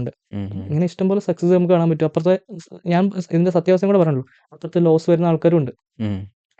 എത്ര നമ്മൾ പറഞ്ഞു കൊടുത്താലും അതിന് എഫേർട്ട് ഇടാണ്ട് അപ്പുറത്ത് ലോസ് ആക്കുന്ന സ്റ്റുഡൻസ് ഉണ്ട്. ഇല്ല എന്നല്ല ഞാൻ പറയണേ, എല്ലാം നമുക്ക് ഒരു കാറ്റഗറി ഉണ്ടല്ലോ, ആ കാറ്റഗറിയിൽ ശരിക്കും ചെയ്യുന്ന ആൾക്കാരുണ്ട്, കുറച്ച് ഡീവിയേറ്റ് പോകുന്ന ആൾക്കാരുണ്ട്. അപ്പോൾ നമ്മൾ ഈ ശരിക്കും പോകുന്ന ആൾക്കാരെ നമ്മൾ പ്രോപ്പർലി നമ്മൾ ഫോക്കസ് ചെയ്ത് എടുക്കുകയാണെങ്കിൽ അത്യാവശ്യം നല്ല ട്രേഡേഴ്സ് അതിൽ തന്നെ ആവുന്നുണ്ട് ഇപ്പം കറക്റ്റ്. ബ്രോ ഇപ്പോൾ പേഴ്സണലി ഒരുപാട് വർഷത്തെ എക്സ്പീരിയൻസ് ഉണ്ടല്ലോ ട്രേഡിങ്ങിൽ. അപ്പോൾ ഇതുവരെ ചെയ്തതിൽ ബിഗ്ഗസ്റ്റ് വിൻ എന്തായിരിക്കും? അതേപോലെ ഏറ്റവും ചാലഞ്ചിങ് ആയിട്ടും തോന്നിയ ഒരു ട്രേഡ്? ബിഗ്ഗസ്റ്റ് വിന്ന് ഞാൻ പല ഫേംസിൽ ഞാൻ ട്രേഡ് ചെയ്യുന്നുണ്ട്. അതിൽ ആൽഫ ക്യാപിറ്റൽ എന്ന് പറഞ്ഞിരിക്കുന്ന വേറൊരു ഫണ്ടിങ് ഫേം ഉണ്ട്. അതിൽ ഞാൻ ആപ്പാടെ ഒരു അക്കൗണ്ട് ഞാൻ പർച്ചേസ് ചെയ്തിട്ടുള്ളൂ. ഒരു 100K account, 50K account, 50K account ഞാൻ പർച്ചേസ് ചെയ്തിട്ടുള്ളൂ. ആ 50K അക്കൗണ്ട് പർച്ചേസ് ചെയ്യാൻ എനിക്ക് സ്പെൻഡ് ആയ എമൗണ്ട് എന്ന് പറയുന്നത് $400 to $500 ഇൻ ബിറ്റ്വീൻ എമൗണ്ട് ആണ്, which is around 50K Indian rupees ആണ് നമുക്ക് സ്പെൻഡ് ആയത്. അതിൽ നിന്ന് മാത്രം ഞാൻ ഏകദേശം ഒരു $7,700 ഞാൻ പ്രോഫിറ്റ് എടുത്തിട്ടുണ്ട്. അതായത് എൻ്റെ ഇൻവെസ്റ്റ്മെന്റ് എന്ന് പറയുന്നത് 50,000 രൂപയാണ്. പക്ഷെ അതിന് ഞാൻ ഏകദേശം ഒരു 7 to 8 lakh rupees അതിന് മാത്രം ഞാൻ പ്രോഫിറ്റ് എടുത്തിട്ടുണ്ട്. ആ ഒരു ഇൻവെസ്റ്റ് ചെയ്തതിന്റെ ഒരു 15 അല്ലെങ്കിൽ 16%, 16x ഞാൻ എന്താ പറയുക അത് മാത്രം എടുത്തിട്ടുണ്ട്. അതാണ് എൻ്റെ ഒരു എന്താ പറയുക ഒരു ബിഗ്ഗസ്റ്റ് വിൻ എന്ന് അതിൽ ഞാൻ കൺസിഡർ ചെയ്യുന്നത്. പിന്നെ കുറെ ചാലഞ്ചസ് ഞാൻ ഈ പറഞ്ഞ പോലെ ഫേംസിന്റെ കുറെ ചാലഞ്ചസ് വരും. ഈ ആൽഫ ക്യാപിറ്റൽ തന്നെ ആദ്യം എൻ്റെ ഫസ്റ്റത്തെ പേ ഔട്ടിന് മുമ്പ് എനിക്കൊരു അസസ്മെന്റ് ഉണ്ടായിരുന്നു. കാരണം എൻ്റെ ട്രേഡ്സ് വന്നിട്ടുണ്ട്. ആദ്യത്തെ ട്രേഡിൽ പാസ്സായിരുന്നു, ഒറ്റ ട്രേഡിൽ അക്കൗണ്ട് പാസ്സായിരുന്നു. അപ്പം ഇത് സ്വാഭാവികമായിട്ട് അവർക്ക് ഡൗട്ട് അടിച്ചു. ആദ്യത്തിൽ ഇതടിച്ചു, എന്നിട്ട് രണ്ടാമത്തെ ലൈവ് അക്കൗണ്ട് കിട്ടി, വീണ്ടും അതിൽ ഫസ്റ്റ് ട്രേഡിൽ തന്നെ പ്രോഫിറ്റ് അടിച്ചു. അപ്പൊ ആ ഒരു സ്ട്രീക്ക് അവർ കണ്ടപ്പോൾ ഇവിടെയൊക്കെ എന്തോ ഉടായിപ്പുണ്ട് മനസ്സിലാക്കി ഫ്ലാഗ് ചെയ്തിട്ട് റിസ്ക് അസസ്മെന്റ് മീറ്റിംഗ് ഉണ്ടായിരുന്നു. അപ്പം എനിക്ക് ഒരു സ്ട്രാറ്റജി ഇന്നതാണ് ഞാൻ ഫോളോ ചെയ്യുന്ന റിസ്ക് മാനേജ്മെന്റ് എന്ന് പറഞ്ഞ് എക്സ്പ്ലെയിൻ ചെയ്ത് കൊടുത്തപ്പോൾ അവിടുന്ന് ഓക്കെ. എനിക്ക് അക്കൗണ്ട്സ് പ്രോഫിറ്റ് അവർ വിഡ്രോ ചെയ്ത് തന്നു, പേ ഔട്ട് തന്നു. Nice nice. പിന്നെ റിസ്ക് ഇതുപോലെ ഇഷ്ടം പോലെ ഫണ്ടഡ് ഫോംസിലോട്ട് വരുമ്പോൾ ഇതുപോലെ കുറേ റൂൾസുകളുണ്ട്. ആ റൂൾസ് ഞാൻ പറഞ്ഞല്ലോ, അത് അബൈഡ് ചെയ്ത് തന്നെ നമ്മൾ മുമ്പോട്ട് പോകണം. അതിൽ എവിടെയെങ്കിലും ഒരു ചെറിയ വേരിയേഷൻസ് ഉണ്ടെങ്കിൽ they have full authority to cancel that payout. അപ്പം ആ ഒരു സംഭവം അവിടെ ഉണ്ട്. അതുപോലെ ഇപ്പം സ്റ്റോക്ക് മാർക്കറ്റിലാണെങ്കിൽ നമുക്ക് പമ്പ് ആൻഡ് ഡംപ് ചെയ്തുകൊണ്ടൊക്കെ വലിയ രീതിയിൽ മാനിപ്പുലേറ്റ് ചെയ്തിട്ടൊക്കെ സ്റ്റോക്കിൽ വില കൂട്ടും കുറക്കൊക്കെ ചെയ്യാറുണ്ട്. ഫോറക്സിൽ ഇതേപോലത്തെ സംഭവങ്ങളും ഈ കാര്യങ്ങളൊക്കെ കാണാൻ ഉണ്ടോ? സാധിക്കും. കാരണം ഫോറക്സ് എന്ന് പറഞ്ഞിട്ട് ഇത്രത്തോളം ട്രില്യൺ ട്രാൻസാക്ഷൻ നടക്കുന്ന മാർക്കറ്റ് ആയതുകൊണ്ട് തന്നെ ഇതിൽ കുറേ ഗ്രേ ഏരിയാസ് ഉണ്ട്. അതായത് നമുക്ക് ആക്സസ് ചെയ്യാൻ പറ്റാത്ത ഏരിയാസ് ഉണ്ട്. അതിൽ ഒരു ഏരിയ ആണ് ഈ ഡാർക്ക് പൂൾസ് എന്ന് നമ്മൾ പറയും. അതായത് വലിയ ഫണ്ട് ഇട്ട് വലിയ ക്വാണ്ടിറ്റീസ് ട്രേഡ് ചെയ്യുന്ന ആൾക്കാർ എന്ത് വെച്ചിട്ടുണ്ടെങ്കിൽ ഇവർ നമുക്ക് പബ്ലിക്കിൽ നിന്ന് കാണാൻ പറ്റുന്ന പ്ലാറ്റ്ഫോമിൽ വന്നിട്ടായിരിക്കും ഇവർ ചെയ്യുന്നത്. ഇതിന് ഇവർക്ക് ചെയ്യാൻ പറ്റുന്ന ഒരു പ്ലാറ്റ്ഫോം ഉണ്ട്. ഇവർ വന്നിട്ട് എന്ത് വെച്ചിട്ടുണ്ടെങ്കിൽ വലിയ ഓർഡേഴ്സ് അവർ അവിടെ നിന്ന് തന്നെ ഈ വലിയ ടീംസ് മാത്രമുള്ള ലിക്വിഡിറ്റി ഉള്ള ടീംസ് ഉണ്ടായിരിക്കും. അവിടെ നിന്ന് അങ്ങോട്ട് ഒരു ബൈയും സെല്ലും ചെയ്യും. അപ്പോൾ സ്വാഭാവികമായിട്ട് അപ്പുറത്ത് ട്രാൻസാക്ഷൻ നടക്കുമല്ലോ. ഇവർ എന്ത് വെച്ചിട്ടുണ്ടെങ്കിൽ വൺസ് ഈ ന്യൂസുകളൊക്കെ വരുന്ന സമയമുണ്ട്, അല്ലെങ്കിൽ ചില സമയമുണ്ട്, ഒരു ഈ ഈവനിങ് 6 o'clock 7 o'clock ഒക്കെ ഭയങ്കര വലിയ ഇത് വരുന്ന ടൈം, വൊളാറ്റിലിറ്റി വരുന്ന സമയമാണ്.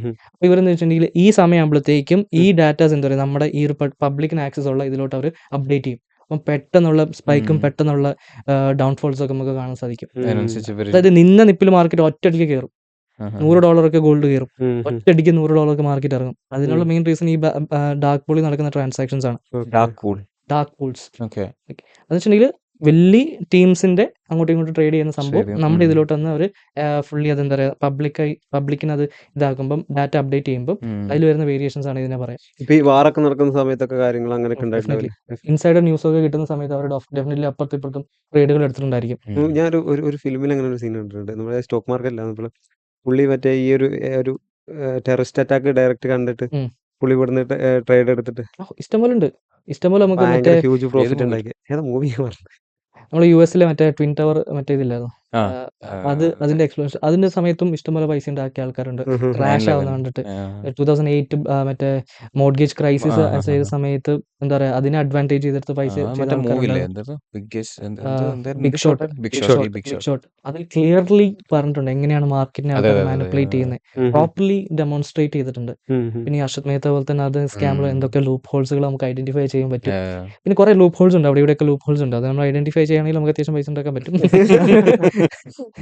എല്ലാം എനിക്ക് ഇവിടെ ഇങ്ങനെ ഒന്നും പറയാൻ പറ്റില്ല. ട്രേഡിംഗ് എന്നുള്ള പ്രോഫിറ്റും കാര്യങ്ങളൊക്കെ ഇതിന് എങ്ങനെയാണ് ഇൻവെസ്റ്റ് ചെയ്യുന്നത്, എങ്ങനെയാണ് ഇൻവെസ്റ്റിംഗ് പോർട്ട്ഫോളിയോ ഒക്കെ മാനേജ് ചെയ്യുന്നത്? ഞാൻ പല രീതി എൻ്റെ മൊത്തം ഇൻകം ഒരിക്കലും ഒരു ഒറ്റ സെഗ്മെന്റ് ഇതല്ല, ഫോറക്സ് ട്രേഡിംഗ് എന്നുള്ള സെഗ്മെന്റ് ഇത് മാത്രമല്ല. കാരണം അത് ഞാൻ പറഞ്ഞ പോലെ റിസ്ക് അപ്പുറത്തുണ്ട്. അപ്പം നമ്മൾ ഫുള്ളി എല്ലാം അതിലോട്ട് ഇൻവെസ്റ്റ് ചെയ്യുമ്പോൾ ശരിയാവത്തില്ലല്ലോ. അപ്പം ഇപ്പുറത്ത് ക്രിപ്റ്റോ നമ്മളൊന്ന് ട്രൈ ഔട്ട് ചെയ്തിട്ടുണ്ടായിരുന്നു. ക്രിപ്റ്റോ മേഖലയിൽ നമ്മൾ കോയിൻസ് ഒക്കെ നമ്മൾ ട്രൈ ഔട്ട് ചെയ്തിട്ടുണ്ട്. നിലവിൽ നമുക്ക് ടീമുണ്ട്, അത് ചെയ്യുന്നുണ്ട്. അത്യാവശ്യം അതിൽ നല്ല ഒരു റഗ് ആൻഡ് പുൾ എന്നൊക്കെ പറഞ്ഞ സംഭവമൊക്കെ ഉണ്ട് അവിടെ, അത് നമുക്ക് ചെയ്യാൻ പറ്റും. പിന്നെ എൻ്റെ മെയിനായിട്ട് ഞാനിപ്പോൾ ഫോക്കസ് ചെയ്യുന്നത് എൻ്റെ പപ്പയും മമ്മിയും അത്യാവശ്യം കൃഷി റിലേറ്റഡ് ആയ ആൾക്കാരായതുകൊണ്ട് തന്നെ ഞാനൊരു കുറച്ച് സ്ഥലം ലീസിന് എടുത്തിട്ടുണ്ട്. ഓൾമോസ്റ്റ് ഒരു 20 acres നിയർബൈ ഞാൻ ലീസ് എടുത്തിട്ടുണ്ട്. അതിൽ പൈനാപ്പിൾ കൃഷിയൊക്കെ ആയിട്ട് അവിടെ ഇൻവെസ്റ്റ്മെന്റ് ഉണ്ട്, ഇപ്പുറത്ത് വേറെ ഇൻവെസ്റ്റ്മെന്റ് ഉണ്ട്. അപ്പോൾ അതൊക്കെയാണ് കറന്റ്ലി അപ്പാർട്ട് ഫ്രം ട്രേഡിംഗ് ഉള്ള ഇൻവെസ്റ്റ്മെന്റ്സ് എന്ന് പറയുന്നത്. പിന്നെ പപ്പ ഉണ്ട്, പിന്നെ തോട്ടങ്ങളും പരിപാടിയൊക്കെ ഉണ്ട്. അതിലോട്ടുള്ള ലീസും കാര്യങ്ങളൊക്കെ ആയിട്ട് അങ്ങനെ പിന്നെ അടിപൊളി. കാരണം എൻ്റെ ലൈഫിൽ ഏറ്റവും കൂടുതൽ ഞാൻ ട്രേഡിങ്ങിലോട്ട് വരുന്ന സമയത്ത് ഞാൻ ജോലി രാജിവെച്ചപ്പോഴായിക്കോട്ടെ, ട്രേഡിങ് പഠിക്കണം എന്ന് പറഞ്ഞപ്പോഴായിക്കോട്ടെ, ഒരിക്കൽ പോലും എൻ്റെ പപ്പ നീ ചെയ്യണ്ട, അതൊക്കെ റിസ്ക് ഉള്ള പരിപാടിയല്ല, എന്നാത്തിനാ ചെയ്യുന്നത്, ഒരിക്കലും ഒരു ഡൗട്ട് പോലും എൻ്റെ പപ്പ ഒരിക്കലും അടിച്ചില്ല. സ്വാഭാവികമായിട്ട് അതന്നെ എൻ്റെ ഏറ്റവും വലിയ കോൺഫിഡൻസ് തന്നെ അതാ. കാരണം ഇപ്പം ഞാൻ എന്തൊക്കെ തകർന്നു എന്ന് പറഞ്ഞാലും, എന്തൊക്കെ എൻ്റെ കയ്യിൽ നിന്ന് നഷ്ടം വന്നു എന്ന് പറഞ്ഞാലും, നഷ്ടം വന്ന സമയത്ത് എൻ്റെ ഫ്രണ്ട്സിനേക്കാളും കൂടുതൽ എന്നെ സപ്പോർട്ട് ചെയ്തിട്ട് എൻ്റെ പപ്പയും മമ്മിയും. അത്രത്തോളം ഞാൻ ഇമോഷണലി കണക്റ്റഡ് അവരെ. ഇന്നൊരു ദിവസം രാവിലെ ആദ്യം വിളിക്കുന്നത് ഞാൻ പപ്പയും മമ്മീനായിരിക്കും. ഞാൻ ഈവനിങ് കിടക്കുന്ന മുമ്പ് ഞാൻ അവരായിരിക്കും വിളിക്കുക. കാരണം പപ്പയും മമ്മി ഇപ്പം കർണാടകയിലുള്ള അവരവിടെയാണ് ഉള്ളത്. പക്ഷേ എനിക്ക് എൻ്റെ ലൈഫിൽ ഞാൻ എടുത്ത എല്ലാ തീരുമാനങ്ങൾക്കും അവരെന്നെ സപ്പോർട്ട് ചെയ്തിട്ടുള്ളൂ. അവരൊരിക്കലും എന്താ പറയുക നീ ചെയ്യണ്ട, അത് നമ്മളെ കൊണ്ട് പറ്റുന്നതല്ല എന്നൊരിക്കലും അവർ എന്താ പറയുക എന്നെ നെഗ്ഗടിപ്പിച്ചിട്ടില്ല. അതന്നെ എൻ്റെ പപ്പയും മമ്മി. ഞാൻ പറഞ്ഞല്ലോ, ഞാൻ ജനിച്ചു വീണത് സീരിയസ്ലി പറയാലോ അത്യാവശ്യം ദാരിദ്ര്യവും അത്യാവശ്യം കഷ്ടപ്പാടും ഉള്ള ഫാമിലിയിലാണ്. ഈ ഫാമിലിയിലോട്ട് ഞാൻ വീണ് കഴിഞ്ഞിട്ട് എൻ്റെ പപ്പേൻ്റെയും മമ്മീൻ്റെയും കഷ്ടപ്പാട് കൊണ്ട് മാത്രമാണ് അത്യാവശ്യം ഇപ്പം എന്താ പറയുക ഒരു നല്ല ലെവലിലോട്ട് നമ്മുടെ ഫാമിലി എത്താൻ മെയിനായിട്ടുള്ള റീസൺ അതാ. വൺസ് ഞാൻ ഇനീഷ്യലി ചോദിച്ചില്ല എന്താണ് ഇൻസ്പിറേഷൻ സ്റ്റാർട്ട് ചെയ്തപ്പോൾ, സീരിയസ്ലി എൻ്റെ ഫ്രസ്ട്രേഷൻ ആയിരുന്നു. ഞാൻ പഠിച്ചു, ഞാൻ ബാംഗ്ലൂരാണ് പഠിച്ചത്, ക്രൈസ്റ്റിലാണ് ഞാൻ പഠിച്ചത്. പഠിച്ച് ജോലി കിട്ടി ഞാൻ കയറി. അതിലാണെങ്കിൽ കിട്ടുന്ന പൈസ കൊണ്ട് എനിക്ക് പ്രത്യേകിച്ച് വലിയ കാര്യമൊന്നുമില്ല. ഞാൻ 4-5 ലക്ഷം രൂപ മുടക്കി BBA പഠിച്ചിട്ട് ആകപ്പാടെ മന്ത്ലി കിട്ടുന്നത് ഇതിൻ്റെ ഒരു തുച്ഛമായ എമൗണ്ട് പോലും എനിക്ക് അതിന് മന്ത്ലി മേക്ക് ചെയ്യാൻ പറ്റുന്നില്ല. ആ ഫ്രസ്ട്രേഷനിൽ നിന്നാണ് ഞാൻ എന്താ പറയുക, റിസ്ക് എടുക്കണം. ഓക്കെ. ഞാൻ ഭയങ്കര എന്താ പറയുക, ഭയങ്കര നോർമൽ പേഴ്സണാണ്. ഞാൻ ഭയങ്കര ഹൈപ്പർ ആക്റ്റീവ്, ഭയങ്കര എക്സൈറ്റ്മെന്റഡ് ആയിട്ട് ഇരിക്കുമോ, അല്ലെങ്കിൽ ഫ്രണ്ട്സുമായിട്ട് ഭയങ്കര പെട്ടെന്ന് എൻ്റെ ഫ്രണ്ട്സുമായിട്ട് ഇങ്ങനെ കമ്പനി അടിച്ച് നടക്കുമോ, അതൊന്നുമില്ല. എൻ്റെ ലൈഫിൽ അങ്ങനത്തെ സംഭവം ഇല്ല. ഞാനിപ്പം കോളേജ് ഡേയ്സിൽ ഇപ്പം ഞാൻ ഓർക്കുവാണെങ്കിൽ എൻ്റെ വളരെ ക്ലോസ് ആയിട്ടുള്ള സർക്കിൾസ് ഉണ്ട്. ആ സർക്കിൾസ് ഇപ്പോഴും എൻ്റെ കൂടെ ഉണ്ട്.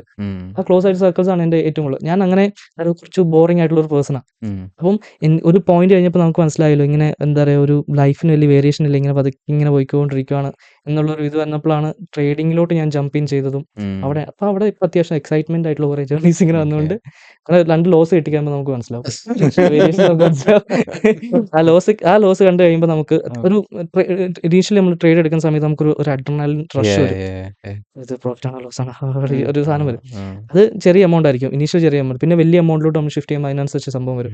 അപ്പം ഇതൊക്കെ നമ്മൾ എക്സ്പീരിയൻസ് ചെയ്തപ്പോൾ നമുക്ക് മനസ്സിലാവും നമ്മുടെ ലൈഫ് നോർമൽ അല്ല, നല്ല വൊളാറ്റിലിറ്റി നമ്മുടെ ലൈഫിലും കിട്ടും മനസ്സിലാവും. പിന്നെ അതൊരു കിക്കായിട്ട് നമുക്ക് കയറുമ്പോൾ പിന്നെ വലിയ ട്രേഡ് ഒക്കെ എടുത്ത് സ്ട്രെസ് ഒക്കെ മാനേജ് ചെയ്യാൻ വേണ്ടിയിട്ട് എന്താ ചെയ്യാറ് സാധാരണ നോർമലി? സാധാരണ ഞാനിത് ചെയ്തിട്ട് എനിക്ക് വലിയൊരു നഷ്ടം വന്ന സമയത്ത് ഞാൻ പ്രത്യേകിച്ച് ഞാൻ പറഞ്ഞല്ലോ, ഞാൻ ഓവർലി എക്സൈറ്റഡ് ആവത്തില്ല, അതേസമയം ഓവർലി ഞാൻ ഡൗണും ആവത്തില്ല. പക്ഷെ ഞാൻ ആരോടും മിണ്ടാതെ ഞാൻ ഒരു സൈഡിലിരിക്കും. അതാണ് ഏറ്റവും വലിയ പ്രശ്നം. അപ്പം ഇങ്ങനെ സംഭവിക്കുന്ന സമയത്ത് പപ്പിക്കും മമ്മിക്കും എന്തായാലും മനസ്സിലാവും. അപ്പൊ അവരെന്തെങ്കിലും ഫുഡ് ഉണ്ടാക്കി തരും, അത് ഞാൻ കഴിച്ചിരിക്കും. ഞാൻ അല്ലാണ്ട് കൂടുതൽ ഞാൻ പൈസ പോയി കഴിഞ്ഞിട്ട് അത് റിക്കവർ ചെയ്യാൻ വേണ്ടി, അതിന്റെ മെന്റാലിറ്റി റിക്കവർ ചെയ്യാൻ വേണ്ടിയിട്ട് ഞാൻ റിവെഞ്ച് ട്രേഡ് ഞാൻ പോയിട്ട് ഇഷ്ടം പോലെ പോയിട്ടുണ്ട്. റിവെഞ്ച് ട്രേഡ് ഒക്കെ ഞാൻ അങ്ങനെയല്ല, ഞാൻ എന്റെ മൈൻഡിനെ സെറ്റ് ആക്കുന്ന എന്റെ സർക്കിൾസ് ഉണ്ട്. അപ്പൊ അവരുമായിട്ട് കുറച്ച് നേരം സംസാരിച്ച് കഴിയുമ്പോൾ ഓപ്പൺ ആയിട്ട് കാര്യങ്ങൾ അവരോട് സംസാരിച്ച് എന്റെ A to Z കാര്യങ്ങൾ അറിയാം. A to Z കാര്യം എൻ്റെ ഫ്രണ്ട്സ് ആയിക്കോട്ടെ, എൻ്റെ ഫാമിലി ആയിക്കോട്ടെ, A to Z കാര്യങ്ങൾ എൻ്റെ ലൈഫിൽ എന്താ നടക്കുന്നത് അവർക്കറിയാം. ഞാൻ ലോസ് ഉണ്ടാക്കി എന്നറിയാം, പ്രോഫിറ്റ് എന്നറിയാം. അത് ഞാൻ ഓപ്പൺ അപ്പ് ആയിട്ട് ഡിസ്കസ് ചെയ്യുമ്പോൾ തന്നെ എൻ്റെ സ്ട്രെസ് അങ്ങ് മാറി. പിന്നെ വേറെ ഇതിപ്പോ എത്ര തന്നെ പഠിപ്പിച്ചാൽ ഈ ചലഞ്ചസിന്റെ കാര്യം, റിസ്ക് മാനേജ്മെന്റ് ആണെങ്കിലും പിന്നെ എന്ത് ട്രേഡാണ്, റിവെഞ്ച് ട്രേഡ് ആണെങ്കിലൊക്കെ അതൊക്കെ ശരിക്കും ഓരോരുത്തരുടെ എക്സ്പീരിയൻസ് വന്നാലല്ലേ മനസ്സിലാവുള്ളൂ. ഡെഫിനറ്റ്ലി ഇത് വരും. അതായത് ട്രേഡിങ് തുടങ്ങിയാൽ വരും. കാരണം ഞാൻ പറഞ്ഞു ആദ്യം ട്രേഡിങ് പഠിച്ചു.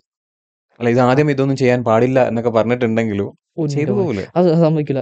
എന്ന് വെച്ചിട്ടുണ്ടെങ്കിൽ ആദ്യം നമ്മൾ ട്രേഡിങ് പഠിച്ചു, ആദ്യം നമ്മൾ ട്രേഡ് സ്റ്റാർട്ട് ചെയ്തു. അന്നേരം ഒരു റഷ് നമുക്ക് കിട്ടും, ഒരു സാധനം നമുക്ക് കിട്ടും, പവർ കിട്ടും. ആ പവർ നമ്മൾ അടുത്ത ട്രേഡ് എടുക്കും, ലോസ് ആവും. എന്നാൽ പിടിച്ചിട്ട കാര്യമുള്ളൂ എന്ന് വെച്ചിട്ട് അടുത്ത ട്രേഡ് അങ്ങ് പോകും, അത് ലോസ് ആവും. എന്നാ പോയി ഞാൻ പിടിച്ചിട്ട കാര്യമുള്ളൂ. ഞാൻ അങ്ങനെ ട്രേഡ് ചെയ്തിട്ടുണ്ട്, സീരിയസ്ലി അങ്ങനെ. അതായത് ഒരു ഒറ്റ ദിവസം കൊണ്ട് ഞാൻ എന്റെ ഇനീഷ്യൽ സ്റ്റാർട്ടിങ് സാലറി ഞാൻ പറയാൻ പാടില്ല, എന്നാലും ഒരു 25,000 rupees ആയിരുന്നു, നിയർ ബൈ എമൗണ്ട് ആയിരുന്നു എന്റെ അക്കൗണ്ടിലോട്ട് വന്നത്. ഒരു ദിവസം ഞാൻ എന്റെ ലോസ് മാത്രം അത്ര ഉണ്ടായിരുന്നു. അന്നാണ് അന്ന് എന്റെ കയ്യിൽ നിന്ന് സാധനം പോയത്. എന്നിട്ട് പിന്നെ അവിടെ നിന്ന് ഇങ്ങനെ പിടിച്ച് നമ്മൾ കയറുമ്പോഴാണ് ഇതാ. അപ്പം each and every traders face ചെയ്യാൻ പോകുന്ന പ്രശ്നങ്ങളിൽ കുറച്ച് പ്രശ്നങ്ങളുണ്ട്. ഒന്ന്, നമ്മൾ ആദ്യം ട്രേഡ് എടുത്ത് പഠിച്ച് കുറച്ച് കഷ്ടപ്പാടുണ്ടായിരിക്കും, എന്തായാലും ഒക്കെ പഠിച്ച് നമ്മൾ ട്രേഡ് എടുത്ത് സ്റ്റാർട്ട് ചെയ്യും. ട്രേഡ് എടുത്ത് നമ്മൾ സ്റ്റാർട്ട് ചെയ്ത് കുറച്ചങ്ങ് പോയി കഴിയുമ്പോഴത്തേക്കും നമുക്ക് പ്രോഫിറ്റ് കിട്ടും. ഈ പ്രോഫിറ്റ് കിട്ടി കഴിയുമ്പോൾ നമുക്ക് കുറച്ച് കോൺഫിഡൻസ് കയറും. ഈ കോൺഫിഡൻസ് കയറിയിട്ട് ഇത് സിമ്പിൾ അല്ലേ, അടിച്ചേക്കാന്ന് വിചാരിച്ചാൽ അടുത്ത ട്രേഡ് എടുക്കും, അതും പ്രോഫിറ്റ് കയറും. അവിടെ പിന്നെ പിടിച്ചാൽ കിട്ടൂല, പിന്നെ അടുത്ത ട്രേഡ് അങ്ങ് എടുക്കും. ഇതിൽ രണ്ടിലെടുത്ത പ്രോഫിറ്റ് ഒക്കെ റിസ്ക് ചെയ്ത് അടുത്ത മൂന്നാമത്തെ ട്രേഡ് അങ്ങ് എടുക്കും, മൊത്തത്തിൽ അങ്ങ് പോകും ഡൗണായി. ഞാൻ രണ്ടതിൽ പ്രോഫിറ്റ് എടുത്താലും ഇനി നാലാമത്തിൽ പിടിക്കാന്ന് വിചാരിച്ച് എടുക്കും, ക്യാപിറ്റൽ വാഷ് ഔട്ട് ആവും. അതായത് ഓവർ ട്രേഡിംഗ് നമ്മൾ അതിനെ പറയും. To put it simple, over trading. Revenge ട്രേഡിംഗിൽ ഓവർ ട്രേഡിംഗ് എന്ന് പറയും. ഇത് ചെയ്യുന്നതുകൊണ്ടായിരിക്കണം ഇങ്ങനെ ഒരുപാട് പേർക്ക് ലോസ് വരുന്നതുകൊണ്ടായിരിക്കണം എല്ലാവരും, കുറെ പേരൊക്കെ ഈ ഡേ ട്രേഡിംഗ് എന്നുള്ളതിൽ നിന്ന് മെല്ലെ സ്വിംഗ് ട്രേഡിലേക്ക് സ്വിച്ച് ചെയ്തിട്ടുള്ളത്. ഡെഫിനറ്റ്ലി സ്വിംഗ് ട്രേഡിലോട്ട് വരുമ്പോൾ ഇതിന്റെ കുറേയും കൂടി സെക്യൂർ അതല്ലേ, ഭയങ്കര സെക്യൂർ അതാണ്. കാരണം വെച്ചിട്ടുണ്ടെങ്കിൽ ഫോറക്സ് മാർക്കറ്റിൽ നമ്മൾ ഓർഫിൻ തന്നെ നമ്മൾ കോഴ്സസ് നമ്മളിപ്പം റീസെന്റ് ആയിട്ട് കഴിഞ്ഞ 2-3 ബാച്ചിൽ നമ്മൾ ചെയ്യുന്ന വെച്ചിട്ടുണ്ടെങ്കിൽ ബാച്ചിന്റെ കൂടെ തന്നെ നമ്മൾ എന്ത് വെച്ചിട്ടുണ്ടെങ്കിൽ സ്വിങ്ങിനുള്ള ക്ലാസ്സും കൂടെ നമ്മൾ കൊടുക്കും. അതായത് നമ്മൾ ഫോറക്സ് മാർക്കറ്റ് നമ്മൾ പൈസ ഉണ്ടാക്കിയാൽ മാത്രം പോരാ, അതായത് ക്ലാസ് വൺസ് ഫോറക്സ് ട്രേഡിംഗിന്റെ ട്രേഡിംഗ് നമ്മൾ പഠിപ്പിക്കും. അതിൽ നമ്മൾ പൈസ ഉണ്ടാക്കി നമ്മൾ എവിടെയെങ്കിലും കൊണ്ടുപോയി നമ്മൾ ഇൻവെസ്റ്റ് ചെയ്യണമല്ലോ, പ്രോപ്പറായിട്ട് മണി മാനേജ് ചെയ്യണമല്ലോ. അത് നമ്മൾ എന്താ പറയുക, സ്വിങ്ങിന്റെ ക്ലാസ്സും കൂടെ നമ്മൾ അതിന്റെ കൂടെ തന്നെ നമ്മൾ കൊടുക്കും. ഇന്ത്യൻ മാർക്കറ്റിൽ കേട്ടോ, ഇന്ത്യൻ മാർക്കറ്റിൽ എങ്ങനെയാണ് സ്വിങ് ചെയ്യുന്നത്, സ്റ്റോക്കുകൾ എങ്ങനെയാണ് ഐഡന്റിഫൈ ചെയ്യുന്നത്, എങ്ങനെയാണ് ഇൻവെസ്റ്റ് ചെയ്യുന്നത്, എങ്ങനെയാണ് റിസ്ക് മാനേജ് ചെയ്യുന്നത്, അങ്ങനത്തെ ക്ലാസ്സസ് നമ്മൾ എന്താ പറയുക ബാച്ചസിന്റെ കൂടെ തന്നെ നമ്മൾ കോംപ്ലിമെന്ററി ആയിട്ട് നമ്മൾ കൊടുക്കും. കാരണം by end of the day നമുക്ക് വേണ്ടത് അതാണ്. നമ്മൾ കമ്മ്യൂണിറ്റി നമ്മൾ ബിൽഡ് ചെയ്യാൻ നോക്കുമ്പോൾ നമ്മൾ ജസ്റ്റ് പഠിപ്പിച്ച് ഇറക്കി അങ്ങോട്ട് ഇട്ടിട്ടുണ്ടെങ്കിൽ ഈ പരിപാടി നടക്കില്ലല്ലോ. അപ്പോൾ വീണ്ടും ഓരോ എന്താ പറയുക, ഇനീഷ്യലി എല്ലാവർക്കും കുറച്ചും കൂടെ കംഫർട്ടബിൾ സ്വിങ്ങിൽ സ്റ്റാർട്ട് ചെയ്യുന്നത്. സ്വിങ്ങിൽ സ്റ്റാർട്ട് ചെയ്ത് അത്യാവശ്യം ഒന്ന് ക്ലച്ച് പിടിക്കുമ്പോഴാണ് ഇൻട്രാഡേയിലോട്ട് കയറേണ്ടത്. അവിടെ നിന്ന് ക്ലച്ച് പിടിക്കുമ്പോഴാണ് നെക്സ്റ്റ് ഒരു സ്കാൽപ്പിംഗ് പോലത്തെ കുറച്ചും കൂടെ റിസ്കിയർ ആയിട്ടുള്ള ഏരിയസിലോട്ട് നമ്മൾ കയറേണ്ടത്. അങ്ങനെ ഫേസ് ആണ് അത് ഡെഫിനറ്റ്ലി നമ്മൾ ട്രെയിൻ ചെയ്യണം.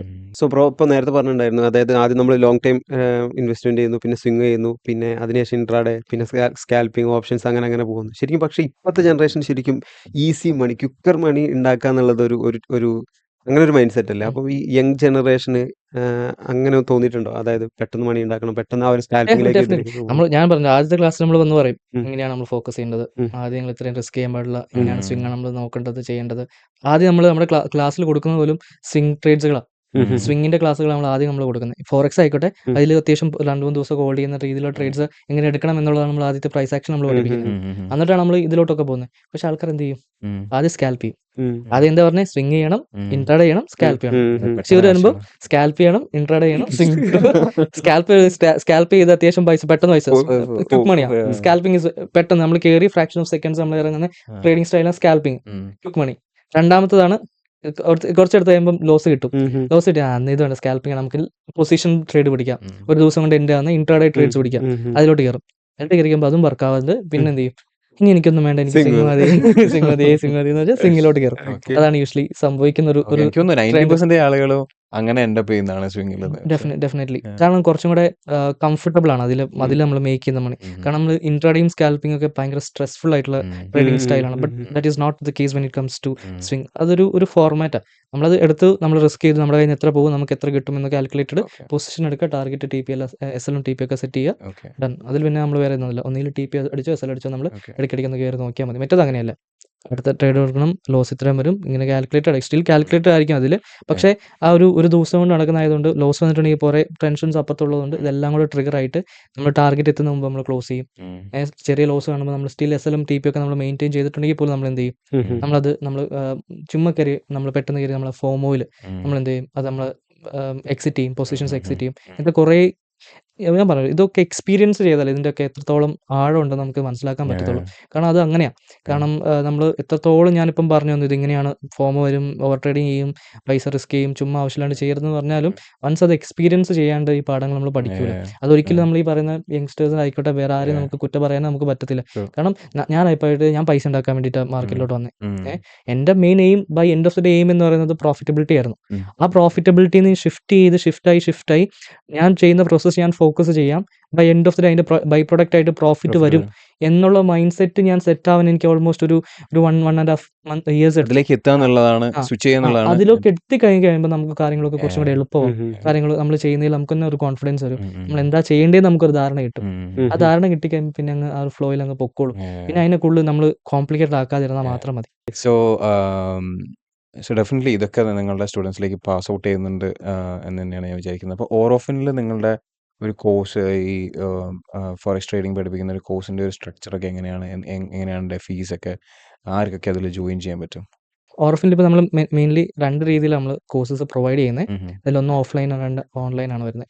ഓഫ്ലൈൻ്റെ സ്ട്രക്ചർ പറയുകയാണെങ്കിൽ 2 months സെഷൻസ് ആയിരിക്കും പറയുക. ഈ 2 months സെക്ഷനിൽ first month completely theory plus practical oriented ആയിരിക്കും. Second month completely practical oriented ആയിരിക്കും. നമ്മൾ ലൈവ് ട്രേഡ്സ് ആയിരിക്കും നമ്മൾ പ്രൊവൈഡ് ചെയ്യുന്നത്. അപ്പോൾ അതിന് വരുന്ന കോസ്റ്റ് എന്ന് പറയുന്നത് 36,500 ആണ്. പിന്നെ അതിന് ശേഷം ഓഫ്ലൈൻ ആയിട്ട് വരുന്ന ആൾക്കാർക്ക്, പഠിക്കുന്ന ആൾക്കാർക്ക് ഒരു 1 month അഡീഷണൽ നമ്മൾ ട്രേഡിംഗ് ഫ്ലോറിൻ്റെ ആക്സസ് അതിൻ്റെ കൂടെ കോംപ്ലിമെൻ്ററി ആയിട്ട് നമ്മൾ കൊടുക്കുന്നുണ്ട്. പിന്നെ രണ്ടാമത് വരുന്നത് trading floor is active every day. എല്ലാ ദിവസവും ഉണ്ടായിരിക്കും. ഇപ്പം നമ്മൾ ലിമിറ്റഡ് ആയിട്ട് നമ്മൾ സ്ലോട്ട്സുകൾ നമ്മൾ പബ്ലിക്കിന് ഓഫർ ചെയ്യുന്നുള്ളൂ. കാരണം സ്റ്റുഡൻസ് തന്നെ ഉള്ളതുകൊണ്ട് തന്നെ അവർ തന്നെ ആക്സസ് ചെയ്യുമ്പോൾ ഓൾമോസ്റ്റ് ഫില്ലായി പോകാറുണ്ട്. അപ്പം അതിന് അങ്ങനെയാണ് പോകുന്നത്. പിന്നെ വരുന്നത് രണ്ടാമത് ഓൺലൈൻ കോഴ്സ് ആണ്. ഓൺലൈൻ കോഴ്സിന്റെ 3 month ഡ്യൂറേഷനാണ് വരുന്നത്. അതിലൊരു 1.5 month തിയറി പ്ലസ് പ്രാക്ടിക്കൽ വരും. അതിനുശേഷം കംപ്ലീറ്റ് പ്രാക്ടിക്കൽ സെഷൻസ് ആയിരിക്കും വരിക. പിന്നെ ഓൺലൈൻ വീണ്ടും സപ്പോർട്ട്സ് നമ്മൾ പ്രൊവൈഡ് ചെയ്യുന്നത് നമ്മുടെ ഡിസ്കോഡ് ആയിട്ടുള്ള കമ്മ്യൂണിറ്റി ഉണ്ട്. അത് ഓൺലൈൻ ഓഫ്ലൈൻ രണ്ടുപേർക്കും ഉണ്ട് കേട്ടോ. ഡിസ്കോഡ് നമ്മൾ എല്ലാ ദിവസവും തന്നെ പ്രീമിയം കമ്മ്യൂണിറ്റിയാണത്. അതിൽ എല്ലാ ദിവസവും തന്നെ എന്താ വെച്ചിട്ടുണ്ടെങ്കിൽ രാവിലെയും വൈകിട്ടും ഉള്ള ലൈവ് ട്രേഡിംഗ് സെഷൻസ് ഉണ്ട്. അത് ഇവർക്ക് സ്റ്റുഡൻസിന് ആക്സസ് ചെയ്യാം. എന്നിട്ട് ഓരോ കാര്യങ്ങളും, ഓരോ ആക്ടിവിറ്റീസും ചാലഞ്ചസും കാര്യങ്ങളൊക്കെ അതിൽ വന്നുകൊണ്ടിരിക്കും. അതായത് അവർ അപ്ഡേറ്റഡ് ആയിട്ടിരിക്കുക എന്നുള്ളതാണ് മെയിൻലി നമ്മൾ അതുകൊണ്ട് ഉദ്ദേശിക്കുന്നത്. അപ്പോൾ ഓൺലൈൻ കോഴ്സിന്റെ ഫീസ് വരുന്നത് 26,500 ആണ് വരുന്നത്. സോ ഫാർ എങ്ങനെ ഇത് പേപ്പറായിരുന്നു നമ്മളെ കോഴ്സ് ലോഞ്ച് ചെയ്തത്? ആൻഡ് സോ ഫാർ എത്ര സ്റ്റുഡൻസ് ഒക്കെ ഉം. പാസ് ഔട്ട് ആയിട്ടുണ്ടായിരുന്നു? ആൻഡ് ആം, ഹൗസ് ദി നമ്മൾ ഓവറോൾ നമ്മൾ റെസ്പോൺസ്? ഇനീഷ്യലി നമ്മൾ സ്റ്റാർട്ട് ചെയ്ത് വെർച്വൽ ആയിട്ടായിരുന്നു. നമ്മൾ ജസ്റ്റ് ചെറിയ രീതിയിൽ മെന്റർഷിപ്പ് നമ്മൾ സ്റ്റാർട്ട് ചെയ്തിട്ടുണ്ടായിരുന്നു. പിന്നെ ഫ്ലോർ നമ്മൾ സ്റ്റാർട്ട് ചെയ്തപ്പോൾ നമുക്ക് വേണ്ട നമ്മൾ കംപ്ലീറ്റ് ട്രേഡിംഗ് ഫ്ലോർ എന്നുള്ള ഒരു ഫോർമാറ്റിലായിരുന്നു. പിന്നെയാണ് കുറച്ച് മുമ്പ് ഞാൻ പറഞ്ഞ റിക്വയർമെന്റ്സ് വന്നുകൊണ്ടാണ് പിന്നെ നമ്മൾ കോഴ്സസിലോട്ട് നമ്മൾ ഫോക്കസ് ചെയ്തത്. ഇപ്പം കറന്റ് നമുക്ക് ഓൾമോസ്റ്റ് ഒരു 700 നമ്പേഴ്സ് എന്താ പറയുക ടിൽ ഡേറ്റ് ഇപ്പം നമ്മളെ അടുത്തുനിന്ന് പാസ് ഔട്ട് ആയിട്ടുണ്ട്. എക്സാജറേറ്റ് 1000+ പറയാം. എന്തെങ്കിലും ആക്ച്വൽ നമ്പർ 1700+ നമുക്ക് എന്താ പറയുക സ്റ്റുഡൻസ് പാസ് ഔട്ട് ആയിട്ടുണ്ട്. ഓക്കെ. അപ്പോൾ ഓൺ ആൻ ആവറേജ് എങ്ങനെ പോയാലും ഒരു പെർ മന്ത് ഒരു 100 to 150 നമ്പേഴ്സ് മിനിമം നമുക്ക് എന്താ പറയുക മിനിമം ഉണ്ട് നമുക്ക്. അപ്പോൾ ആ ഒരു എന്താ പറയുക അത്രയും സ്റ്റുഡൻസ് നമ്മുടെ അടുത്തോട്ട് വരുന്നുണ്ട് ഡെഫിനറ്റ്ലി പെർ മന്ത് ബേസിസിൽ. Okay, right. So, so far very very interesting conversation. നമുക്ക് ഈ കോൺവെർസേഷൻ ഞാൻ കണ്ട ഒരു മെയിൻ തിങ് എന്താണെന്ന് വെച്ചാൽ ഇതിൽ 1-2 പ്രാവശ്യം നിതിൻ പറയണ്ട ഇത് റോക്കറ്റ് സയൻസ് അല്ല, ആർക്കും ഇത് പഠിച്ചെടുക്കാം. നമ്മൾ റൈറ്റ് ആയിട്ടുള്ള ഒരു മെൻറ്റർഷിപ്പ് എന്നുള്ള ലെവലിൽ പോവുകയാണെന്നുണ്ടെങ്കിൽ സോ ഇത് വ്യൂ ചെയ്യുന്ന ആളുകൾക്ക് ഒരുപാട് ഇൻഫർമേഷൻ കിട്ടിയിട്ടുണ്ടാവും ഫോറസ്റ്റ് ട്രേഡിങ്ങിനെ പറ്റി എന്ന് ഞാൻ വിചാരിക്കുന്നു. So thank you so much for your time. Thank you.